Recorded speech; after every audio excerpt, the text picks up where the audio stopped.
පන්ති වැඩ කටයුතු පටන් ගන්නවා. ඔව් සර් පේනවා. right, thank you. අපි ගිය සතියේ මෙන්න මේ ප්‍රශ්නය සාකච්ඡා කරමින් හිටියා. හරි? ඊට පස්සේ අපි එතෙන්දී එකඟතාවයකට ආවා. අපි අද ප්‍රශ්න ටිකක් කතා කරනවට අමතරව ඊට පස්සේ පාඩමටත් යනවා කියන එක තමයි අපේ එකඟතාවය වුණේ පසුගිය සිකුරාදා පෙරේදා අපි මේ සම්බන්ධයෙන් කතා කරපු වෙලාවේ. එහෙමනම් අපි දැන් ප්‍රශ්න පත්‍රවල වේගයෙන් අපි ප්‍රශ්න පත්‍රවලට පිළිතුරු දෙන ආකාරය ගැන පොඩ්ඩක් සොයා බලමු. දැන් අපි මේ 2014 සැප්තැම්බර් මාසයේ ප්‍රශ්න පත්‍රයේ කතා කරමින් තිබුණු දේවල් තමයි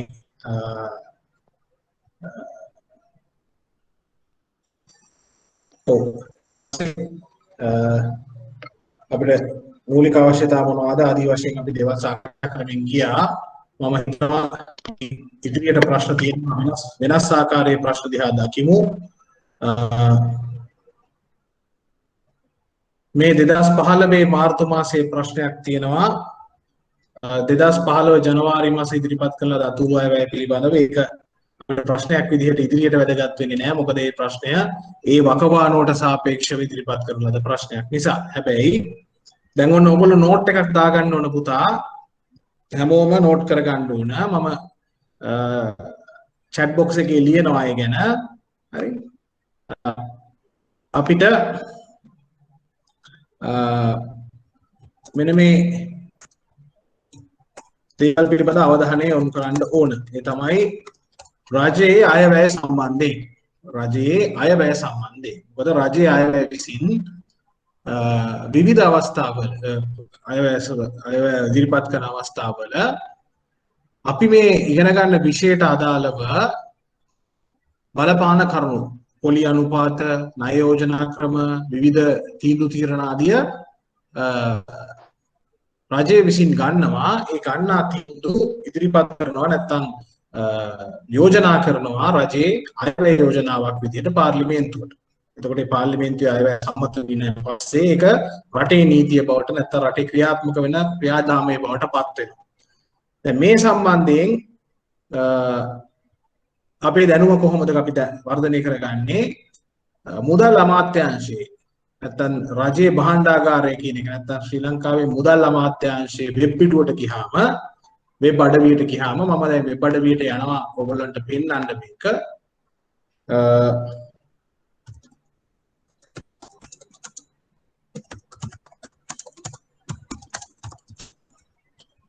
හරි මගේ වෙබ් අඩවිය පේනවද කියලා බලන්න පුතා. Ministry of Finance නැත්නම් www.treasury.gov.lk කියන අඩවියට ගියාම ඒකේ උඩම තියෙනවා බජට් කියලා ලින්ක් එකක් දීලා තියෙනවා. එතන තියෙනවා බජට් ස්පීච් කියලා. අයවැය කතාව. ඒ ඔයගොල්ලන්ට මගේ මේ ඔයගොල්ලන්ට ස්ක්‍රීන් එකේ පේනවද පුතා මම මේ මගේ Google search එක on කරලා තියලා මේ වෙබ්සයිට් එක ඇතුළට ගියා. පේනවද? පේනවා සර්. පේනවා සර්. එතකොට එතන ඔයගොල්ලන්ට පේනවා සමහර අයට පේනවා කියලා කියන්නේ data වල ප්‍රශ්නයක් වෙන්න තිබුතේ. හරි. එතන budget speech 2021 සිංහල කියලා තියෙනවා, tamil කියලා තියෙනවා, english කියලා තියෙනවා. හරිද? මේකෙන් Tamanට කියවන්න පහසුයි කියලා හිතන ඕනම එක තෝරගත්තට කමක් නැහැ. අපි අපේ විෂය උගන්වන්නේ සිංහලෙන් ඉඳලා අපි ඒක ඩවුන්ලෝඩ් කළොත් මෙන්න මේ විදිහට සම්පූර්ණ අයවැය කතාවම ඉතා පැහැදිලිව දක්වලා තියෙනවා. දැන් මේකේ අපි මේ මුළු අයවැය කතාව ගත්තොත් පිටු 59 පිටු 59ක්. නමුත් මේක වැදගත් වෙන්නේ මොකද? මේක කියවගෙන යන ගමන් අපිට සමහරවිට අදාළ නොවන කරුණු අපි මගහරින අතර අපිට අදාළ වන කරුණු තියෙනවා විශේෂයෙන්ම විභාගයේදී ඉලක්කයක් කරගන්න පුළුවන්. ඒක ඒ අවුරුද්දේ විභාගයේ තියෙන කාලය වෙනකොට ඉදිරිපත් වෙලා තියෙන අයවැය මත තමයි තීන්දුව වෙන්නේ. දැන් මේකේ තියෙනවා ඉතුරු මානව ක්‍රම ගැන විවිධ දේවල් ලියලා තියෙනවා. ඊට පස්සේ ජාතික ආරක්ෂාව ගැන කතා කරලා තියෙනවා, මහජන ආරක්ෂාව ගැන කතා කරලා තියෙනවා, තාක්ෂණික යටිතල ප්‍රශ්න ආදී වශයෙන් විවිධ මාතෘකා යටතේ අයවැය යෝජනා ඉදිරිපත් කරලා තියෙනවා. දැන් අපි මෙතනදී වැදගත් සලකන්න ඕන අපිට වැදගත් වන විශේෂ අරගත්තයි කියලා හිතන කරුණු මේකෙන් උකහා ගන්නට ඕන. ඇයි එහෙම මම කියන්නේ මේ 2015 මාර්තු මාසයේ ප්‍රශ්න ඉදිරිපත් වූවා සමානව ඊට පස්සෙත් අයවැය සම්බන්ධයෙන් ප්‍රශ්නයක් ඉදිරිපත් වෙනවා. මොකද ඔබේ දැනුම යම් ප්‍රමාණයකට විමසනවා ඔබ කොච්චර දැනුවත්ද රාජ්‍ය තීන්දුව පිළිබඳව. රාජ්‍ය තීන්දුව පිළිබඳව. දැන් මම මීට කලින් පන්තියේදී කියලා තියෙනවා ඔයගොල්ලෝ අනිවාර්යයෙන්ම ශ්‍රී ලංකා මහ බැංකුවේ වෙබ් අඩවියට ගිහින් බලන්න ඕන කියන එක අපි මම කලින් සඳහන් කරලා තියෙනවා. මොකද ශ්‍රී ලංකා මහ බැංකුවේ වෙබ් අඩවිය ඔයගොල්ලන්ගේ ස්ක්‍රීන් එකට පෙන්නන්නේ ශ්‍රී ලංකා මහ බැංකුවේ ක්‍රමවත් අඩවිය තියෙනවා. තොරතුරු තියෙනවා. අති විශාල තොරතුරු ප්‍රමාණයක් තියෙනවා. ඒ සම්බන්ධත් එක්ක මම තීන්දුව తీරන විවිධ කරුණු විවිධ නියාමන ක්‍රමයන් නීති රීති ඊට සංඛ්‍යා ලේඛන විශාල දේවල් ප්‍රමාණයක් තියෙනවා. මේක කොච්චර ප්‍රමාණයක් පරිශීලනය කරනද කියන එක පිළිබඳව මමත් සීමාවක් දාන්නේ නැහැ. මම ඉල්ලීමක් කරනවා ඔයගොල්ලෝ හැමෝටම මේ වෙබ් අඩවිය පරිශීලනය කරන්න. මෙතෙන්දී ඉංග්‍රීසි අමාරු නම් මෙන්න මෙතන උඩ භාෂාව වෙනස් කරන්න පුළුවන් සිංහලට. ඒක සිංහල භාෂාවෙන් මේ සියල්ලම වෙන සමහරක් නීති රීති සිංහල භාෂාවෙන් පළවෙන්නේ නැහැ. මොකද සමහර බැංකු වලට ආදී ඉදිරිපත් නිකුත් කරන නියාමන නියෝග ඉංග්‍රීසි භාෂාවෙන්ම තමයි තිබෙන්නේ. නමුත් කෙසේ වෙතත් බොහෝ තොරතුරු අති හොඳට තොරතුරු සිංහල භාෂාවෙන් තියෙනවා. ඒ නිසා මේක ගැන හොඳ අවධානයක් යොමු කරන්න ඕන ඔයගොල්ලෝ. මොකද්ද මම කීවා මෙන්න මේ මුදල් අමාත්‍යාංශයේ වෙබ් අඩවිය ඒ වගේම ශ්‍රී ලංකා මහ බැංකුවේ වෙබ් අඩවිය මේ දෙක අපි මේ විෂය සම්බන්ධයෙන් ඉගෙන ගන්න කාලය තුරාවම මතක තියෙන්න ඕනේ. මොකද අපි ඉගෙන ගන්න ප්‍රධාන මාතෘකා එකකටම මේක බලපාන්න පුළුවන්. හරි.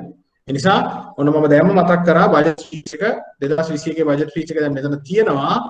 ඒකත් නැත්නම් අයවැය කතාව මෙතන තියෙනවා. අයවැය කතාව දැන් මම සොයා ගන්න ආකාරය පැහැදිලි කරා. හැමෝටම මේක ඩවුන්ලෝඩ් කරලා ඕනනම් තමන් සේව් කරගත්ත තමන්ගේ කම්පියුටර් එකේ හරි කොහරි තියාගත්තට කමක් නැහැ. එහෙම නැත්නම් අවශ්‍ය වෙලාවට අරගෙන මේක වරක් කියවලා ප්‍රධාන කරුණු තමන්ට වැදගත් ඒ කියලා හිතන කරුණු ටික එළියට අරගෙන තියාගන්න ඕනේ. ඒකෙදි මහජන ආරක්ෂාව ඒ වගේ කරුණු අපි අතහැරලා දානවා. මොකද ඒවා පිළිබඳ ප්‍රශ්න මතුවෙන්නේ නැහැ. හැබැයි සංවර්ධනය සම්බන්ධයෙන් රටේ සංවර්ධනය සම්බන්ධයෙන් බොහෝ කරුණු ඉදිරිපත් කරලා තියෙනවා. ඒවා සෑම ප්‍රමාණයකට දුරට ඒවා වැදගත් වෙනවා. අපේ විභාගයේදී කෙටි ප්‍රශ්න තමයි බොහෝ විට ඉදිරිපත් වෙන්නේ. එහෙම නැත්නම් රචනා ප්‍රශ්නයක කොටසක් විදිහට ඉදිරිපත් වෙන්න පුළුවන්. විශේෂයෙන් එක්වරක ඔය එන්ටර්ප්‍රයිස් ශ්‍රී ලංකා කියලා තිබිච්ච යෝජනා ක්‍රමය ගැන සඳහනක් තිබිලා ඒක ඊට පස්සේ ප්‍රශ්නයක කොටසක් විදිහට ලකුණු 5ක කොටසක් විදිහට ලැබුණා. ඒතකොට අපිට යම් අවබෝධයක් එකේ ලබාගෙන තියෙනවා නම් කිසි ගැටලුවක් නැහැ ලකුණු 5 ලබා ගන්න. හොඳයි.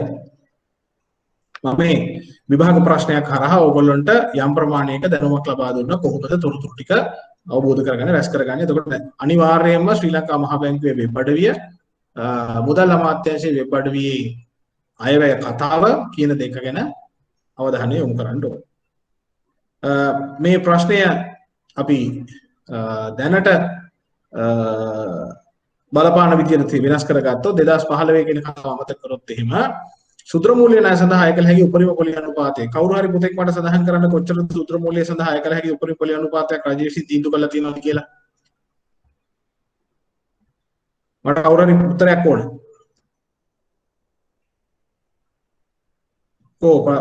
මට chat box එකේ හරි කොහේ හරි උත්තරයක් ඕන.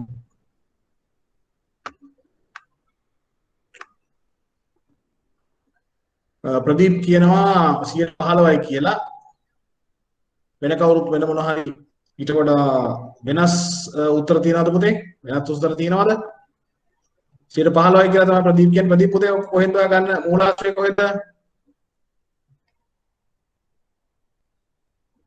ඔයාලා මේකට යොදා ගන්න මූලාශ්‍රය කියන්න මට.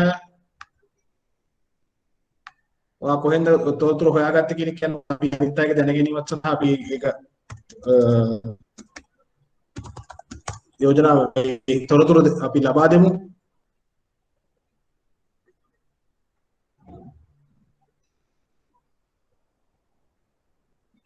මෙන්න මෙතන තියෙනවා maximum interest rate on microfinance loan කියලා 2019 අප්‍රේල් මාසේ 26 වෙනිදා නිකුත් කරපු ශ්‍රී ලංකා මහ බැංකුවේ නිවේදනයක් නැත්නම් නියෝගයක්. අපි නියෝගයට ගිහිල්ලා බැලුවොත් එහෙනම් මොකද්ද කියන්නේ කියලා බලමු. 2019 අප්‍රේල් 26 වෙනිදා තමයි අවසාන වශයෙන් ඉදිරිපත් කරන්නේ. ඒකේ තියෙනවා 135යි කියලා. මේ විධානයේ තියෙනවා LMFC නැත්නම් licensed microfinance company shall not charge a rate exceeding 35% per annum effective annual interest rate inclusive of all other charges and microfinance loans. සූත්‍ර මූල්‍ය ණය සඳහා ආය කරන පොලි අනුපාතය අංශය ගාස්තුද සහිතව වාර්ෂිකව 35%ක් නොඉක්ම විය යුතුයි කියලා විධානයක් කරනවා 2019 අප්‍රේල් මාසේ 26 වෙනිදා. හරිද? ඒක තමයි දැනට මම දැක්කේ. බලමු ඊට වඩා වෙනස් එකක් තියනවාද කියලා. දැන් ඔන්න ඔක තමයි මහ බැංකුවේ වෙබ් අඩවිය කියලා බලන එකේ තියෙන වැදගත්කම. උඩ බාර් එකේ මයික්‍රෝ ෆයිනෑන්ස් කියලා ටයිප් කරලා බැලුවා ඒ සම්බන්ධයෙන් මොන හරි නිකුත් කරලා තියනවාද කියලා. ඊට පස්සේ maximum interest rate කියලා ඊට පස්සෙත් විවිධ ඒවත් මොනවාද විධානයන් තියෙනවා. අවසාන වශයෙන් 2019 6 වෙනි මාසේ 3 වෙනිදා විධානයක් තියෙනවා. අපි ඒක බලමු කියලා.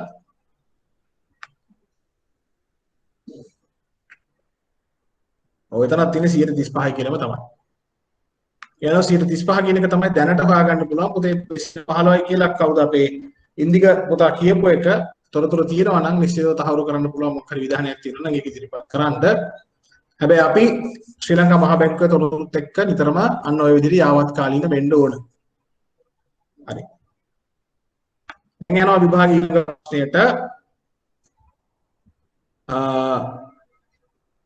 මෙන්න මේක ඊළඟට සඳහන් කරගන්න ඕන එකක්. ඒක මම දැන් චැට් බොක්ස් එකේ ලියනවා. මොකද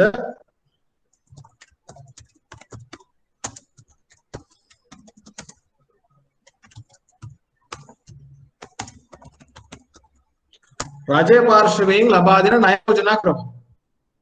එතෙන්දී ශ්‍රී ලංකා මහා බැංකුව සෙන්ට්‍රල් බැංක් ඔෆ් ශ්‍රී ලංකා නැත්නම් සෙන්ට්‍රල් බැංක් ශ්‍රී ලංකා මහා බැංකුව විසින් සමහර ඒවා හඳුන්වලා දෙනවා. සමහර ඒවා මුදල් අමාත්‍යාංශය හරහා ලබා දෙනවා. මේවා ගැන අවබෝධයක් තියෙන්නට ඕන. මේතොර මොකද මේ අවසාන වශයෙන් මෑත කාලීනවම ලබා දීලා තියෙන ණය යෝජනා ක්‍රම විශේෂයෙන්ම සෞභාග්‍ය කියලා ණය යෝජනා ක්‍රමයක් වෙන්න පුළුවන්. ආදී වශයෙන් ඒවා ගැන අවබෝධයක් තියෙන්නට ඕන. ඒවා ගැන අවබෝධයක් තියෙන්නට ඕන. විභාගයේදී ලකුණු ගන්න නම් ඔන්න ඕවා ගැන යම් අමතර කියවීම් ප්‍රමාණයක් මම කියලා දෙනවා දැන්. අමතරව කියවන්න වෙනවා. හරිද? ඒතර අමතරව කියවන්නේ කොහෙද? මහා බැංකුවේ වෙබ් අඩවිය. එතකොට මුදල් අමාත්‍යාංශයේ වෙබ් අඩවිය. එහෙම නැත්නම් තොරතුරු වෙනත් විශ්වාස කළ හැකි නැත්නම් වගකීම් සහිත යම් වෙනත් මූලාශ්‍රයකින් ගත්තට කිසි ගැටලුවක් නැහැ.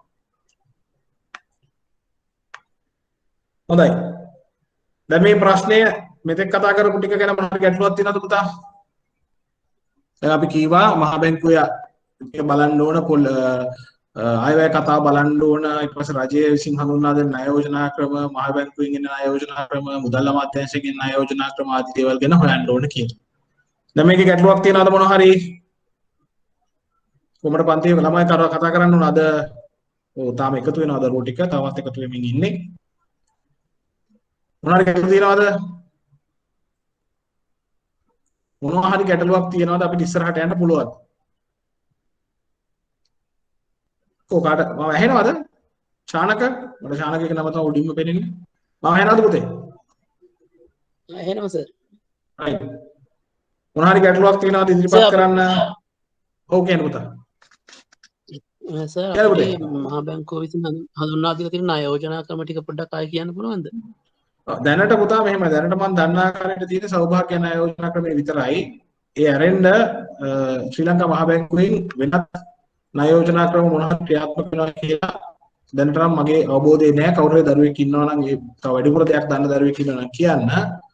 දැනට රටතුල ක්‍රියාත්මක ඒ යෝජනා තමයි කිසිවෙකුට මම ඒ ගැන හොයලා තව තොරතුරු ටිකක් දෙන්නම්.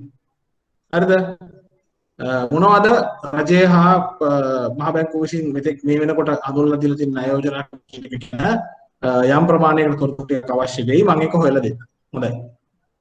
ණය ක්‍රම කී මොනවද කියලා එක මම දැනුම් දෙන්නම්. අපිට විභාගයට අවශ්‍ය වෙන කියන්න. හරි පුතේ. හරි එතකොට සෞභාග්‍ය යෝජනා ක්‍රමය ගැන උනත් මොනවද තොරතුරු ටික කියලා මම පැහැදිලි කරන්න මම හොයලා දෙන්න. තව මොන හරි තියෙනවද පුතා ප්‍රශ්න?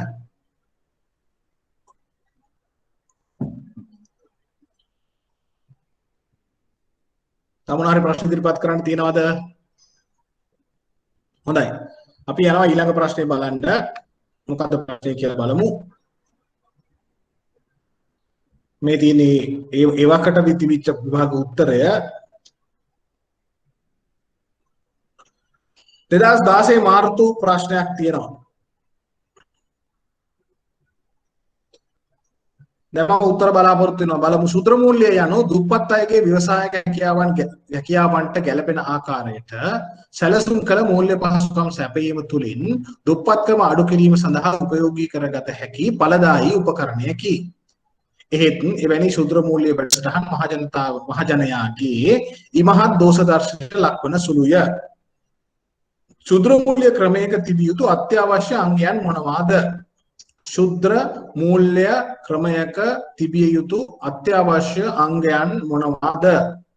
දැන් මෙතෙන්දී අරමුණු ටික ගැන අවබෝධයක් හොඳට තියාගන්න. මොකක්ද අපේ අරමුණ? දරිද්‍රතාවය තුරන් කිරීම, රැකියා අවස්ථා ඇති කිරීම, ව්‍යාපාර විවිධාංගීකරණය, ආදායම් මාර්ග වර්ධනය.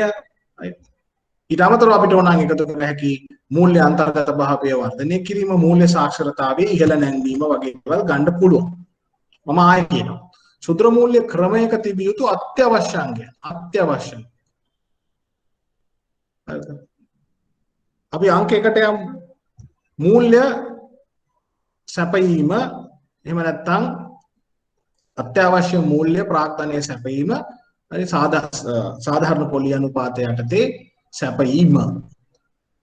මූල්‍ය සැපයීමට අමතරව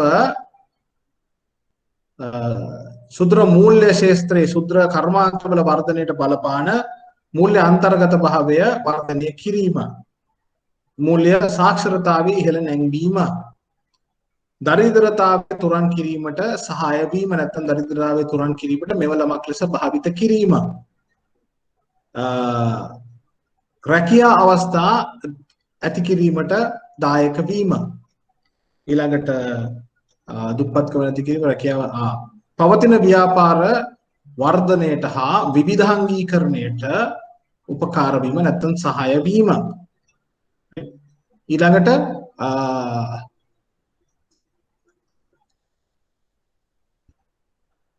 ශුද්‍ර මූල්‍ය කර්මාන්තවල ශුද්‍ර කර්මාන්තවල නිරත වන පුද්ගලයන් කණ්ඩායම් ලෙස ඒක රාශී කොට ඒ හරහා ඔවුන් මූල්‍ය සහ වෙනත් සේවා සැපයා ගැනීමට අවශ්‍ය කරන බල ගැන්වීම සිදු කිරීම. ඕනනම් අපිට දැන් මේකට එකතු කරන්න පුළුවන් අර අපි කලින් සඳහන් කරපු සමාජයේ පසුගාමී හා වරප්‍රසාද නොලත් කොටස් වන කාන්තාවන් හා වෙනත් අය බලාත්මක කිරීම. ඔන්න ඔය විදිහේ දේවල් ටිකක් කියන්න ඕනේ. එතකොට මම කීවා මූල්‍ය සැපයීම, මූල්‍ය අන්තර්ගත භාවය, මූල්‍ය සාක්ෂරතාවය, දරිද්‍රතාවය නැති කිරීම, රැකියා ඇති කිරීම, නිෂ්පාදන විවිධාංගීකරණය, right? ඔය ආදී කරුණු එකතු කරලා දැන් ලියන්න පුළුවන් වෙන්න ඕනේ. දැන් ඔන්න මම ටික ටික පෙන්නනවා අපි කොහෙන්ද විෂය ඉගෙන ගත්ත දේවල් පොඩ මේ ප්‍රශ්න අස්සට ගේන හැටි. දැන් අරමුණු කියලා ටිකක් අරගත්තම ප්‍රශ්නෙන් ඇහුවේ නැහැ. අරමුණු කියලා අහලා තිබ්බේ නැති නිසා මට ලියා ගන්න බැරි වුණා කියන්න බෑ. අත්‍යවශ්‍යයෙන් තිබිය යුතු දේවල් අරමුණු වල අඩංගු වෙනවා. අත්‍යවශ්‍යයෙන් තිබූ ඒවා ශුද්‍ර මූල්‍ය ශාස්ත්‍රයේ ප්‍රධාන වශයෙන් කරන කාර්යයන්ගේ තියෙනවා. අන්න ශුද්‍ර මූල්‍ය ක්‍රමයක් පිළිබඳව අපි සඳහන් කරන කරුණු. ඊළඟට රාජ්‍ය වල සංවිධාන non-governmental organization ශුද්‍ර මූල්‍ය අංශයේ ක්‍රියාකාරී ඇයි? අන්න හොඳ ප්‍රශ්නයක්. රාජ්‍ය නොවන සංවිධාන NGO නැත්නම් non-governmental organizations ශුද්‍ර මූල්‍ය ශාස්ත්‍රයේ ක්‍රියාකාරී වෙන්නේ මොකද කියලා අහලා තියෙනවා. මේ වගේ ප්‍රශ්නයක් ඊට පස්සේ ඉදිරිපත් වුණා මට මතක නැහැ. ඒක හැබැයි හොඳ ප්‍රශ්නයක් වගේ පේන්න තියෙනවා. මොකද මේ වන විට ලංකාවේ ශුද්‍ර මූල්‍ය ක්ෂේත්‍රයේ නිරත වීමට රාජ්‍ය නොවන සංවිධාන වලට අවසර තියෙනවා. ශුද්‍ර මූල්‍ය පනත යටතේ එක්කෝ ලියාපදිංචි වෙන්න පුළුවන්. එහෙම නැත්නම් රාජ්‍ය නොවන සංවිධානයක් ලෙස ලියාපදිංචි වීමේදීම ශුද්‍ර මූල්‍යකරණයට නිරත වෙන බවට අනුමැතියක් ගන්න පුළුවන්. එහෙමනම් ඇයි රාජ්‍ය නොවන සංවිධාන? ඒ කියන්නේ ශුද්‍ර මූල්‍ය ආයතනයක් විදිහටත් නෙවෙයි, බැංකුවක් විදිහටත් නෙවෙයි, මූල්‍ය ආයතනයක් විදිහටත් නෙවෙයි, රජයේ නොවන ආයතනයක් විදිහට ක්‍රියාත්මක වෙමින් ශුද්‍ර මූල්‍ය ශාස්ත්‍රයේ කොහොමද ක්‍රියාකාරී වෙන්නේ? මොකක්ද ඒකට හේතුව කියලා අහනවා. මම කැමතියි ඕගොල්ලන්ගෙන් විනාඩි දෙකක් තුනක් මේකට උත්තර කීපයක් බලාපොරොත්තු වෙන්න. දැන් මම කැමති මයික් ඔන් කරලා කියනවා නම් එහෙම පුළුවන් නැත්නම් chat box එකේ ලියන්න පුළුවන්. මම විනාඩි දෙකක් විතර අපි යොදාගමු. රාජ්‍ය නොවන සංවිධාන. මේවා මේ ශුද්‍ර මූල්‍ය ආයතනම නෙවෙයි. රාජ්‍ය නොවන සංවිධාන. ශුද්‍ර මූල්‍ය කියන ශාස්ත්‍රය අපි ඔය කතා කරපු උත්පත්කම නැති කරන කාන්තාවන්ට වැඩි අවස්ථාවක් දෙන කණ්ඩායම් ක්‍රියාත්මක වෙන එහෙම නැත්නම් මූල්‍ය අන්තර්ගත භාවය කරන මූල්‍ය සාක්ෂරතාවය දෙන මේ ශාස්ත්‍රයට ඇයි ක්‍රියාකාරීව සහභාගී වෙන්නේ කොහොමද ක්‍රියාකාරී වෙන්නේ ඇයි කියලා අහන්න. හොඳයි උත්තර කියන්න. දැන් 1:24යි. තව විනාඩි දෙකක් ගමු. මට උත්තර කියන්න ඕන පුතේ. කියන්න පුතා වහන්න. ඕසාන ගහන්න. රාජ්‍යනෝන සංවිධාන නෑ රාජ්‍ය සංවිධානවලට වඩා පහසුවෙන් රාජ්‍යනෝන සංවිධානවලට සූත්‍ර මූලකරණයේදී කටයුතු කරන්න පුළුවන් නේද? ඇයි ඒ?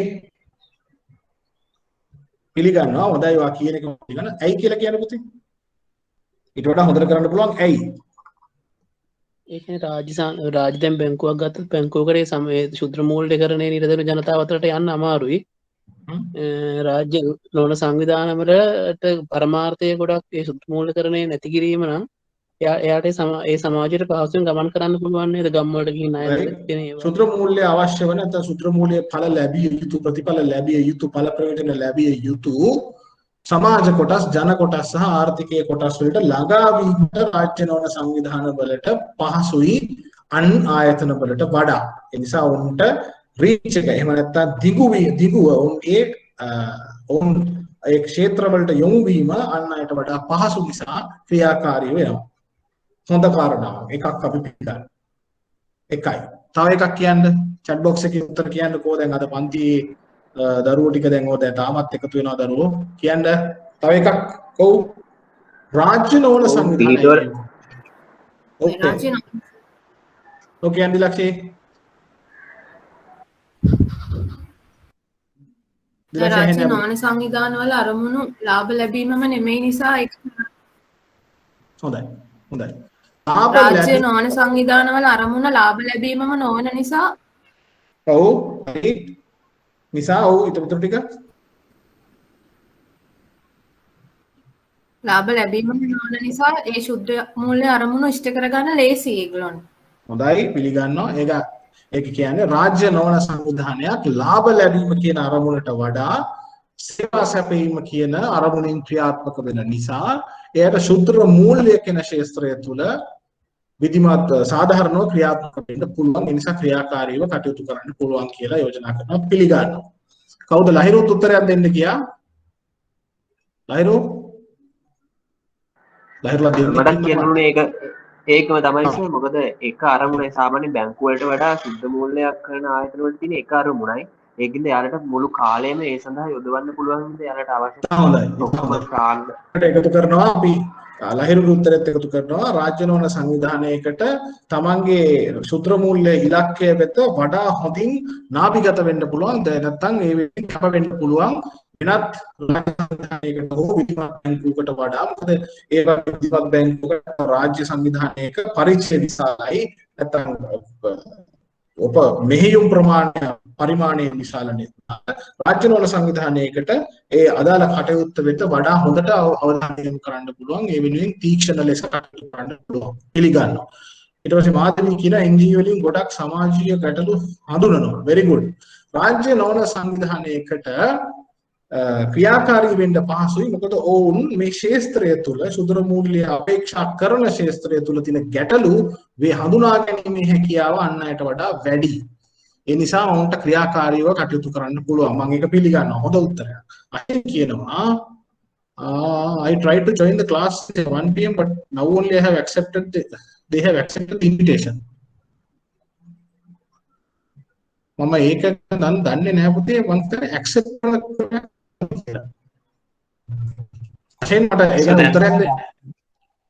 මම තමයි ගත්තේ මම කතා කරලා මිස්ටර් කවින්ගට කිව්වා දැන් තමයි ගත්තේ මම. ඒ මොකද ඒ සාමාන්‍යයෙන් දන්නවනේ.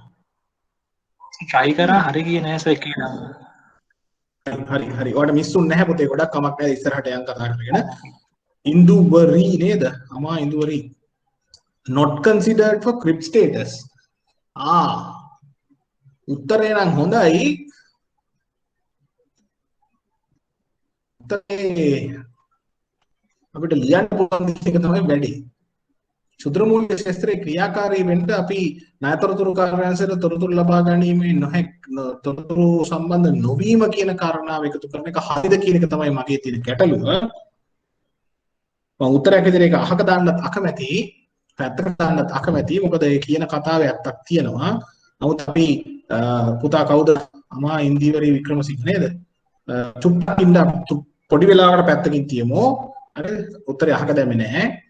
අපිට කියමින් හිටියා එයාට අරමුණු කරා ළඟා වෙන්න ලේසි, ජන කොටස් හඳුනනවා, ඒගොල්ලන්ගේ කොහොමයි හරියටම ගැටලුව කරහා එළඹෙන්න ලේසි, ඒගොල්ලන් ගැටලුවකට අවධානය යොමු කරන්න ලේසි, සමාජීය ගැටලු හඳුනා ගැනීම පහසුකම තියෙනවා. තව ඉක්මන් කරමු. දැන් විනාඩි 2ක් නෙවෙයි 4ක් විතර ගත්තා කියමු බලන්න. තව ටිකක් කියමු.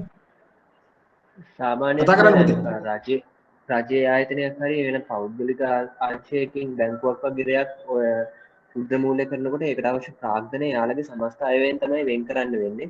ඒ සාමාන්‍ය මේ සුද්ධ මූල්‍ය සඳහා NGO ගවර්න්මන්ට් කියන රජයේ නොවන ආයතනයක පෞද්ගලික අංශයක් කියනකොට එතකොට එයාලට මේ ප්‍රාග්ධනයේ මුදල් අතිරික්තයක් තියෙන ධනවත් කට්ටියකින් ලැබෙනවා. ඉතින් ප්‍රාග්ධන ගැටලුවක් නැති හින්දා එයාලට සෑහෙන ලොකු බජට් එකක් තියෙන හින්දා පුළුවන් නේද මේක තියෙන.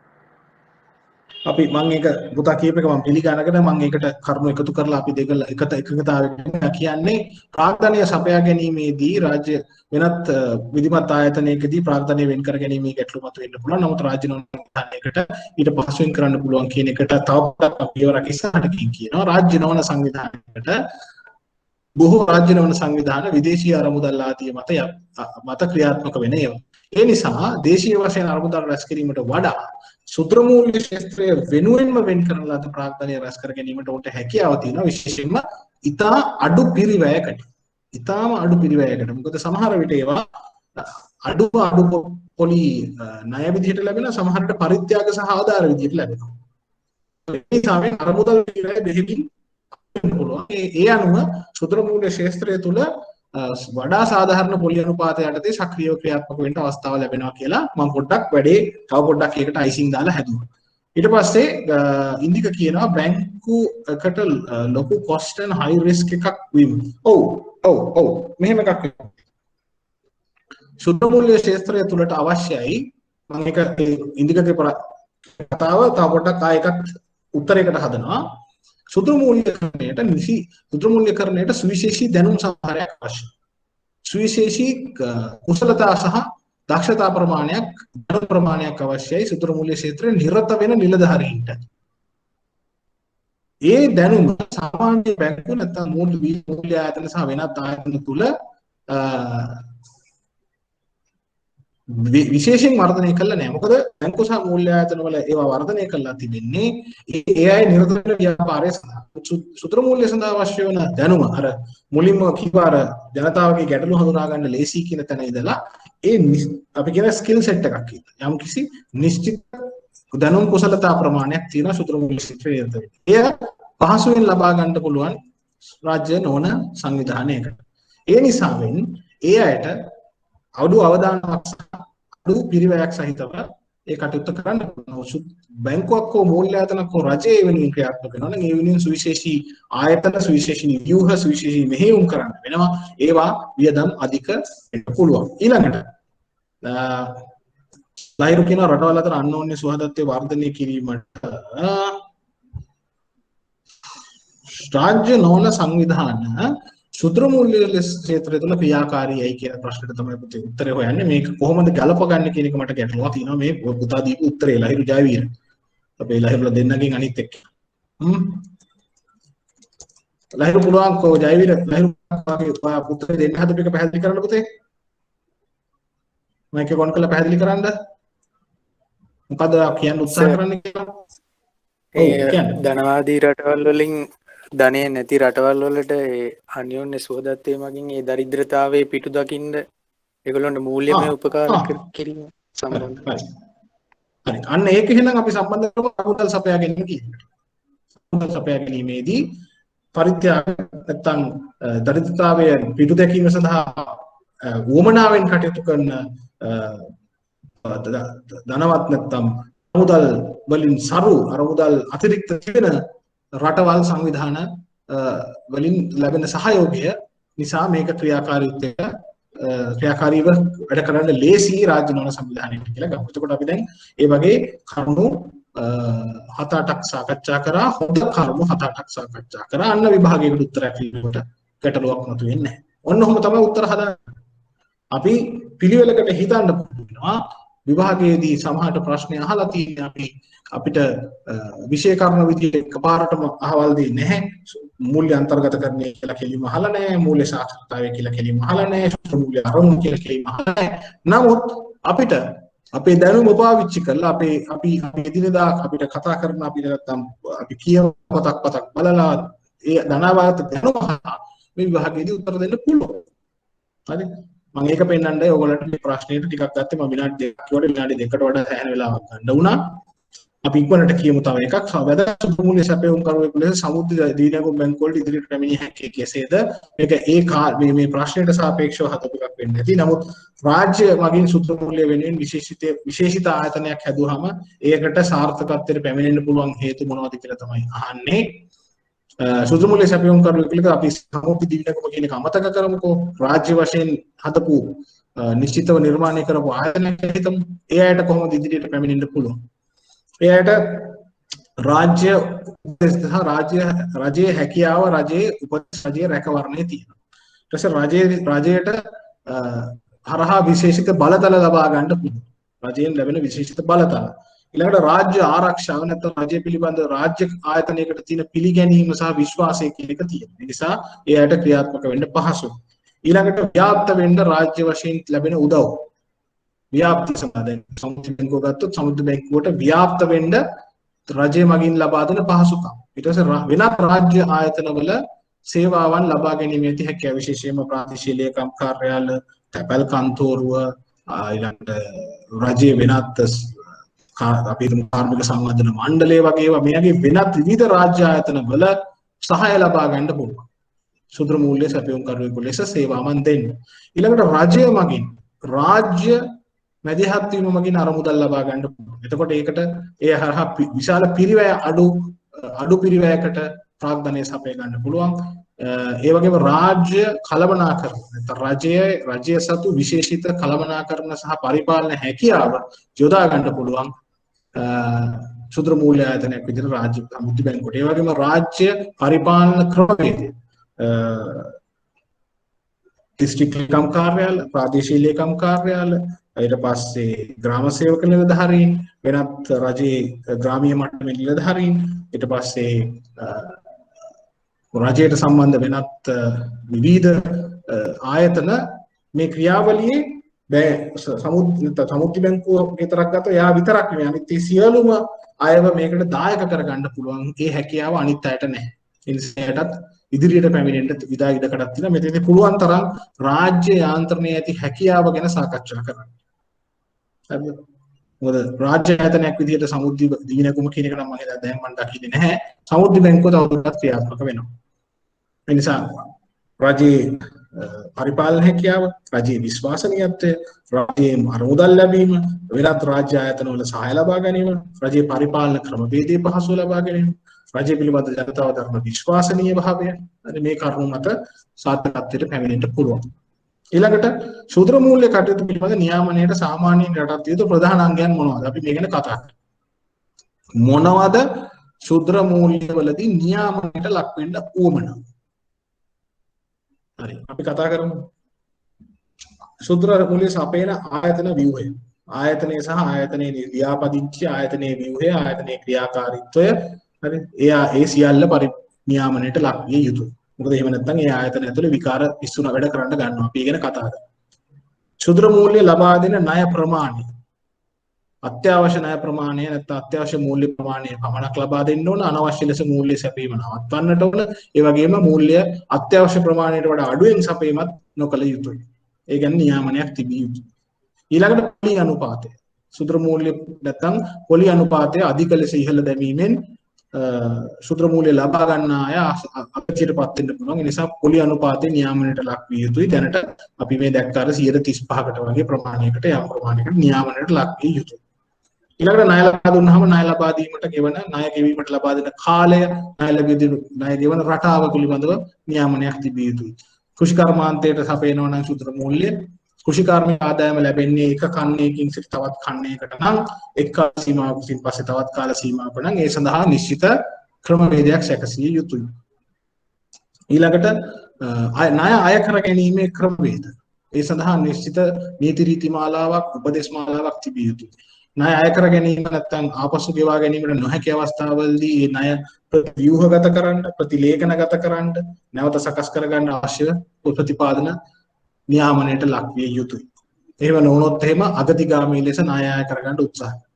ශුද්‍ර මූල්‍ය ආයතන ලාභ ලැබීම මූලික අරමුණ කරගෙන ක්‍රියාත්මක වීම නියාමනයට ලක් විය යුතුයි. එසේ නැත්නම් අහිංසක ශුද්‍ර මූල්‍ය අවශ්‍ය මිනිසුන්ගෙන් පුළුවන් තරම් හූරගෙන අරන් ගිහිල්ලා ලාභ ලබන්න උත්සාහ කරන්න පුළුවන්. ඒක නියාමනයට ලක් විය යුතුයි. ඊළඟට නීති ආධාර ක්‍රමවේදයක් හැදිය යුතුයි. නියාමනයට ලක් විය යුතුයි. ශුද්‍ර මූල්‍යකරණයේ නිරත වෙන හැමෝටම නිශ්චිත නීති ආධාර ක්‍රමවේදයක් තිබිය යුතුයි. රටේ නිශ්චිත නීතියක් මගින් ඒ අනුව පරිපාලනය විය යුතුයි. ඒ වගේම අර්බුද නිරාකරණයට මොන හරි අර්බුදයක් හටගත්තොත් ඒ නිරාකරණය කරන ක්‍රමවේදයක් බැංකුවල තියෙනවා වගේ ඒ ක්‍රමවේදේ තියෙන්නට ඕන. නිශ්චිත රාජ්‍ය ආයතනයක් නැත්නම් විධිමත් රාජ්‍ය ආයතනයක් වශයෙන් නිරන්තරව නියාමනය හොයා බලන්න ඕන, පසු විපරම් කරන්න ඕන. දැන් බැංකු පසු විපරම් කරලා ශ්‍රී ලංකා මහා බැංකුවෙන් හොයා බලනවා වගේම ශුද්‍ර මූල්‍ය ආයතනවලත් ඒ විදිහට හොයා බලන්න අවශ්‍යයි. හරිද? අන්න ඒ වගේ අපි මේක ලියනකොට කොහොමද මේක හිතන්නේ? හරි, නියාමනයට ලක් වෙන්න ඕන එකේ අවභාවිතාවන් ටිකක් අපි ඉගෙන ගත්තා. අවභාවිතාවන් නොවෙන්න මොනවද කරන්න ඕන කියලාත් අපි ඉගෙන ගත්තා. අන්න ඒ ටික පෙළගස්ස.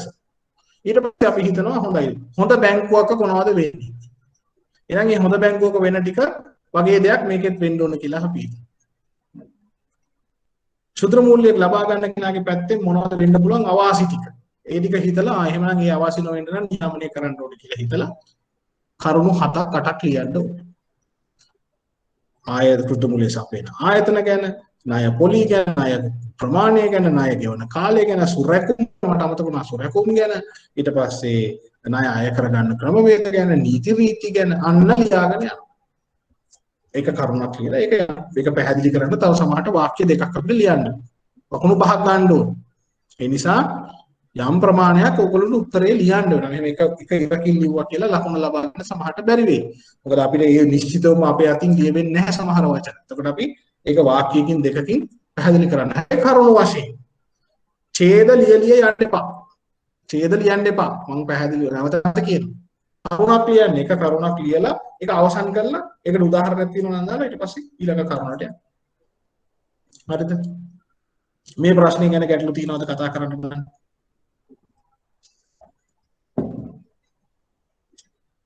ඉස්සලා කරා වගේ පොතේ කියන්නේ මෙතන මේ ශුද්‍ර මූල්‍ය ක්‍රමයක තිබිය යුතු අත්‍යවශ්‍ය අංගයන් මොනවද කියලා කීවා. රාජ්‍ය නවන සංවිධානයක් ශුද්‍ර මූල්‍ය ශාස්ත්‍රයේ ක්‍රියාකාරී වෙන්නේ කියලා ඕගොල්ලෝ මම කරුණු එකතු කරා. ශුද්‍ර මූල්‍ය සැපයුම් කරුවෙකු හැටියට සමුද්‍රි බැංකුව වගේ අයට ඉදිරියට එන්න පුළුවන් හේතුව ඇයි කියලා කීවා. නියාමනයට ලක් වෙන්න ඕන මොනවද කියලා කිව්වා. දැන් මේකෙන් තේරුම් ගන්න ඕන පුතේ ශුද්‍ර මූල්‍ය සම්බන්ධ ප්‍රශ්නයක් ඉදිරිපත් වුණොත් අපිට ලකුණු ගන්න අවස්ථාව තියෙනවා. පොඩ්ඩක් කල්පනා කරලා කරුණු ටිකක් පෙළගස්සලා ලියන්න තියෙනවා. හැම උපකොටසකටම ප්‍රධාන ප්‍රශ්නේ උපකොටස් 4ක් තියෙනවා. හැම උපකොටසකටම ලකුණු 5ක් තියෙනවා. ලකුණු 5ක් ගන්න මම හැම වෙලේම කියනවා කරුණු 7ක් හෝ 8ක් කියන්න. මම කියන්නේ එහෙම. මොකද එතකොට අපි අතින් අත්‍යවශ්‍ය කරුණු 5ක් ලියවෙන්න තියෙන ඉඩකට වැඩි වෙනවා. කරුණු 8ක් ලියනවා. එතකොට අපි අතින් අත්‍යවශ්‍ය කරුණු 5ක් ලියවිලා අපිට ලකුණු 5 ලැබෙනවා. හරි? එහෙමයි ප්‍රශ්න වලට උත්තර හදාගන්න. අපි විභාගයේ සමත් වෙන්න ඉගෙන ගන්නෙත් විෂය දන්නවා, විෂය ඉගෙන ගන්නවා. ඒ ඉගෙන ගන්න විෂය හරියට පාවිච්චි කරලා ඔන්න ලකුණු ඉල්ලගන්න. මොන හරි ප්‍රශ්න තියෙනවද 2016 ප්‍රශ්න පත්‍රය ගැන? හරිද? chat box එකේ මොන හරි ලියලා තියෙනවද පුතාලා? වෙන දෙයක් නෑ. මේ ගැන ප්‍රශ්න තියෙනවද මොන හරි? එම විනාඩි 45ක් විතර තමයි අද ප්‍රශ්න වලට යොමු කරනවා කියලා කිව්වේ. දැන් ඔයගොල්ලන්ට තේරෙන්න ඕන එක ප්‍රශ්නයක් සාකච්ඡා කරන්න සෑහෙන වෙලාවක් ගත වෙනවා. මොකද ඔයගොල්ලොත් එක්ක හොඳ උත්තරයක් බෙදා හදා ගන්න උත්තරයක් ලියන හැටි ගොඩනගන හැටි ගැන කියලා දෙන්න පොඩි වෙලාවක් යනවා. දැන්වත් 1:45 වෙලා. කතා කරන්න අවශ්‍යද තව මොන හරි මේ ප්‍රශ්නය ගැන කියන්න පුතේ? මොන හරි ගැටලු තියෙනවද? ඔයගොල්ලන්ට ඉස්සෙල්ලාම අහන්න ඕන මාව ඇහෙනවද? අශේන් කවුද ලහිරුලා මාව ඇහෙනවද පුතා? ඇහෙනවා ශානක රයිට්. මොන හරි ගැටලු තියෙනවද ඉදිරිපත් කරන්න? කවුරුත් අද රේස් හෑන්ඩ් ඔප්ෂන් එක අරගෙන නැහැ. chat box එකේ උත්තරයක් අහලා ප්‍රශ්නයක් අහලා නැහැ. ප්‍රශ්න පත්‍ර වල උත්තර ලියමු කියලා දැන් අපි එදා එකඟ වුණා. එනවා දැන් ඔන්න අපි ප්‍රශ්න වල උත්තර ලියන්න ටිකක් උත්සාහ කරනවා. මම කිව්වා මම දිගටම මේ වැඩේ කරනවා කියලා. මොකද විෂය ගන්න ගුණ ගන්න කියලා හරියන්නේ නැහැ. ඔයගොල්ලෝ විභාගයට සූදානම් වෙන්න ඕන. මොන හරි තියනවද ඉදිරිපත් කරන්න? අද පන්තියේ 4 දිනක් අඩු බවක් පේන්න තියෙනවා. හොඳයි. අපි යමු ඉස්සරහට එන. අපි තව එක ප්‍රශ්නයකට වෙලාව තියෙනවද කියලා බලමු.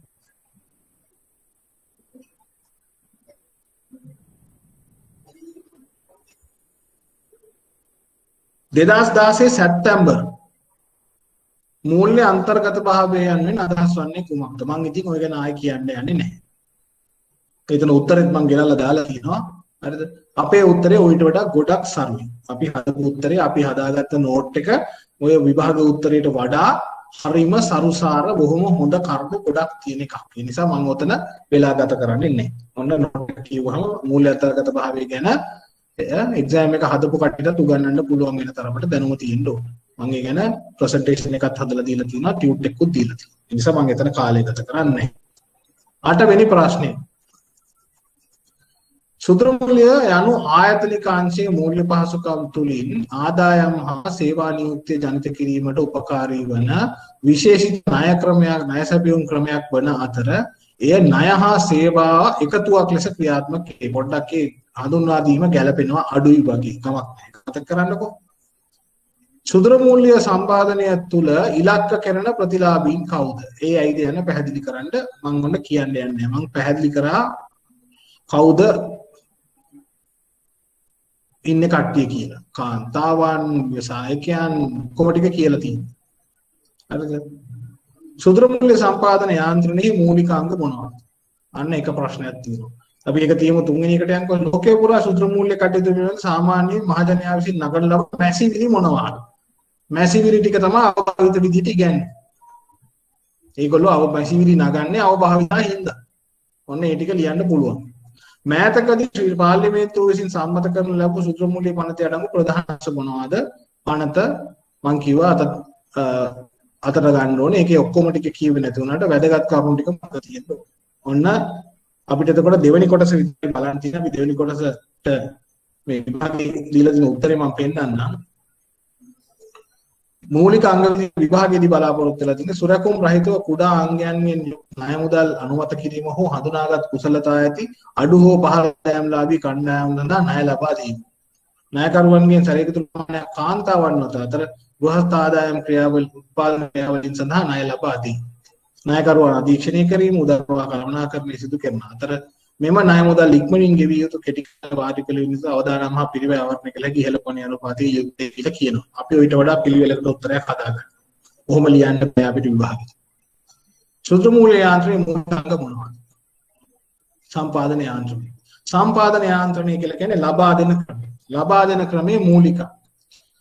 සුත්‍ර මූල්‍ය සැපීමේ මූලික ක්‍රම ගැන අපි පාඩමක් කළා. මොන ක්‍රමවලටද දෙන්න පුළුවන්. අන්න මූලික අංග. ඉස්සෙල්ලාම සුත්‍ර මූල්‍ය කියලා කියන්නේ මෙන්න මේක. ඒක ඉලක්ක කරලා තියෙන අහවල් අයට. ඒක පළවෙනි ප්‍රශ්නේ කියනවා. ඒ අනුව මෙන්න සම්පාදනය කරන්න පුළුවන් ක්‍රමවේද. ඒක මූලික අංගයක්. සුත්‍ර මූල්‍ය සම්පාදනය කරන ක්‍රමවේද ටික. ඒ සම්පාදනය කරනකොට අපේක්ෂා කරන්නේ මොනවද? මූල්‍ය සැපීම, වෙනත් සේවාවන් සැපීම. මොනවද වෙනත් සේවා? උපදෙස් දෙනවා, මූල්‍ය අන්තර්ගත කරණය කරනවා, මූල්‍ය සාක්ෂරතාවයේ තියෙනවා. ඊට පස්සේ ඒ හරහා මොනවද අපේක්ෂා කරලා තියෙන්නේ? රැකියාව, උත්පාදනය ආදී දේවල් අපි අපේක්ෂා ටික කියනවා. මූල්‍ය සැපීම එක විශේෂිත එක කොටසක් පමණයි. ඒක තුලදී අපි සුරැකුම් රහිතව සාධාරණ පොලි අනුපාත යටතේ අත්‍යවශ්‍ය ප්‍රමාණයට පමණක් මූල්‍ය සපයන. ඒ වගේම මේක නැවත ඒවා අය කර ගැනීමට හැකිවන පරිදි නිවැරදිව අධ්‍යයනය කරලා තමයි ලබා දෙන්නේ. එතකොට ණය වලින් එළිය තව දෙයක් තියෙනවා. මොනවද? සේවාවන් සැපේ. අපි කියව ශුද්‍ර මූල්‍ය වල අපේක්ෂාව තමයි මේ වනට ශුද්‍ර කර්මාන්ත ක්ෂේත්‍රයේ තිබෙන තමන් ප්‍රාග්ධනය රැස් කොට ඒවා ආයෝජනය කොට මොකද්ද කිව්වේ? ඒකෙන් ආර්ථිකයට එකතු කරන අගය වැඩි කොට ඊළඟ තලයට නැත්නම් අවමාශයෙන් සුළු මධ්‍ය පරිමාණ ක්ෂේත්‍රයට ළඟා විය යුතුය. එවනම් මූලික අංගයක් තමයි අගය එකතු කිරීමට දායක අවශ්‍ය කරන සහාය ලබා දීම. එතෙන්දී දැනුම උපදෙස් ලබා දීමට ඒ නිසා ලබා දිය යුතුයි.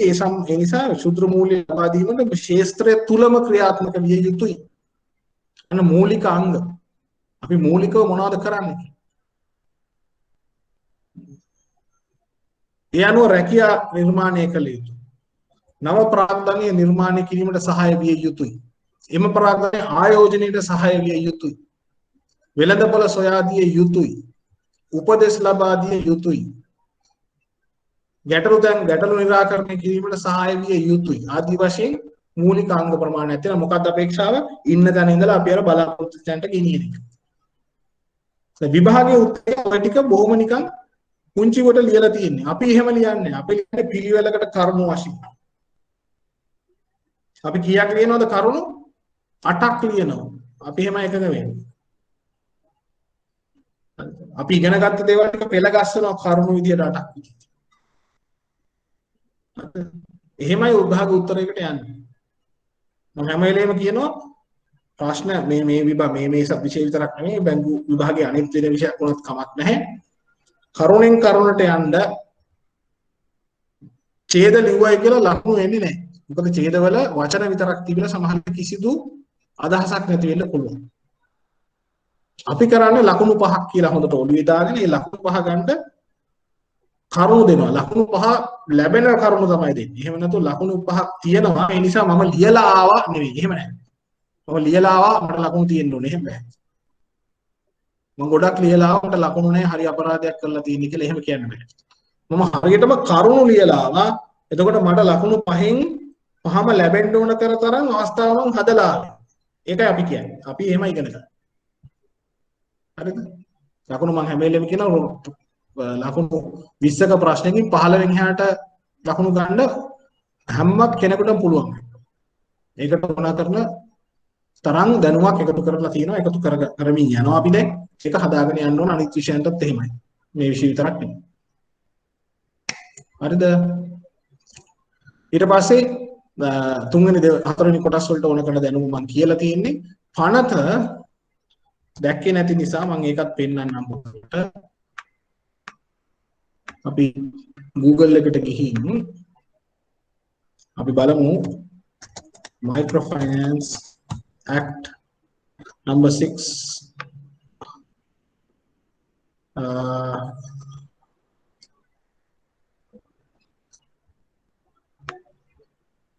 අපි බලමු සුදුර මූල්‍ය පනත තියනවාද කියලා. සුදුර මූල්‍ය පනත නැහැ. මූල්‍ය ගැන සඳහන් තියෙනවා.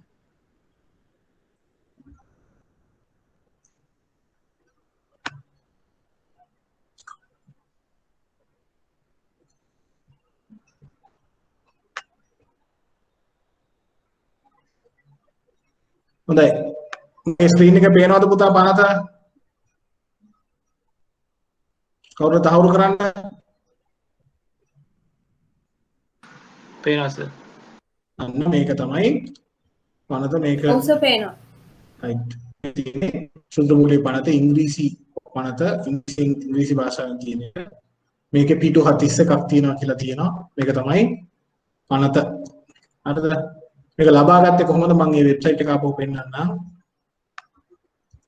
මම ගියේ ඉන්ටර්නැෂනල් ලේබර් ඕගනයිසේෂන් කියන සයිට් එකට නෑ කොහේ හරි ලින්ක් ගත්තට කිසි ගැටලුවක් නෑ අපි බලමු ඉන් සිංහල කියලා තියෙනවද කියලා මම ඉතින් සිංහල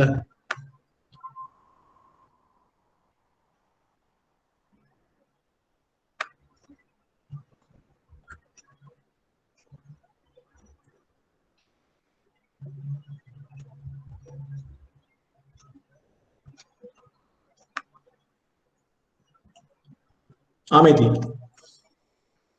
මගේ ස්ක්‍රීන් එක පේනවා ඇති කියලා හිතනවා ශ්‍රී ලංකා ප්‍රජාතාන්ත්‍රික සමාජවාදී ජනරජයේ පාර්ලිමේන්තුව 2016 අංක 6 දක්වන සූත්‍ර මූල්‍ය පනත සහතිකය සටහන් කළේ 2016 මැයි 20 වන දින ආණ්ඩුවේ නියමයේ පරිදි මෙන්න මෙහෙම ආදී වශයෙන් ඔන්න සූත්‍ර මූල්‍ය සිංහල පනත තියෙනවා හරිද මේ පනතට අදාළ වෙන කරුණු ගැන බොහොම ලස්සනට පැහැදිලි කරලා දෙනවා පිටු 36 සිංහලයේ ඉන්නේ ඒකේ සමහර කරුණු ඔයගොල්ලෝ කියුවේ නැති වුණාට කමක් නැහැ අන්තිම හරියේ තියෙනවා ඔය මොනවාද එක එක දැනුම් දීම එක කරුණු පහළ දී ඒවා ගැන නොබැලුවට කිසිවක් නැහැ කෙසේ වෙතත් මේ පනත එක සැරයක් කියවලා බලන්න ඕන මම බොහොම උවමනාවෙන් කියන එක කරන්න විභාගයට කියනවා හොඳයි දැන් 1:55 වෙලා මම අද විභාගයේ ප්‍රශ්න වලට ටිකක් වෙලා පාවිච්චි කරා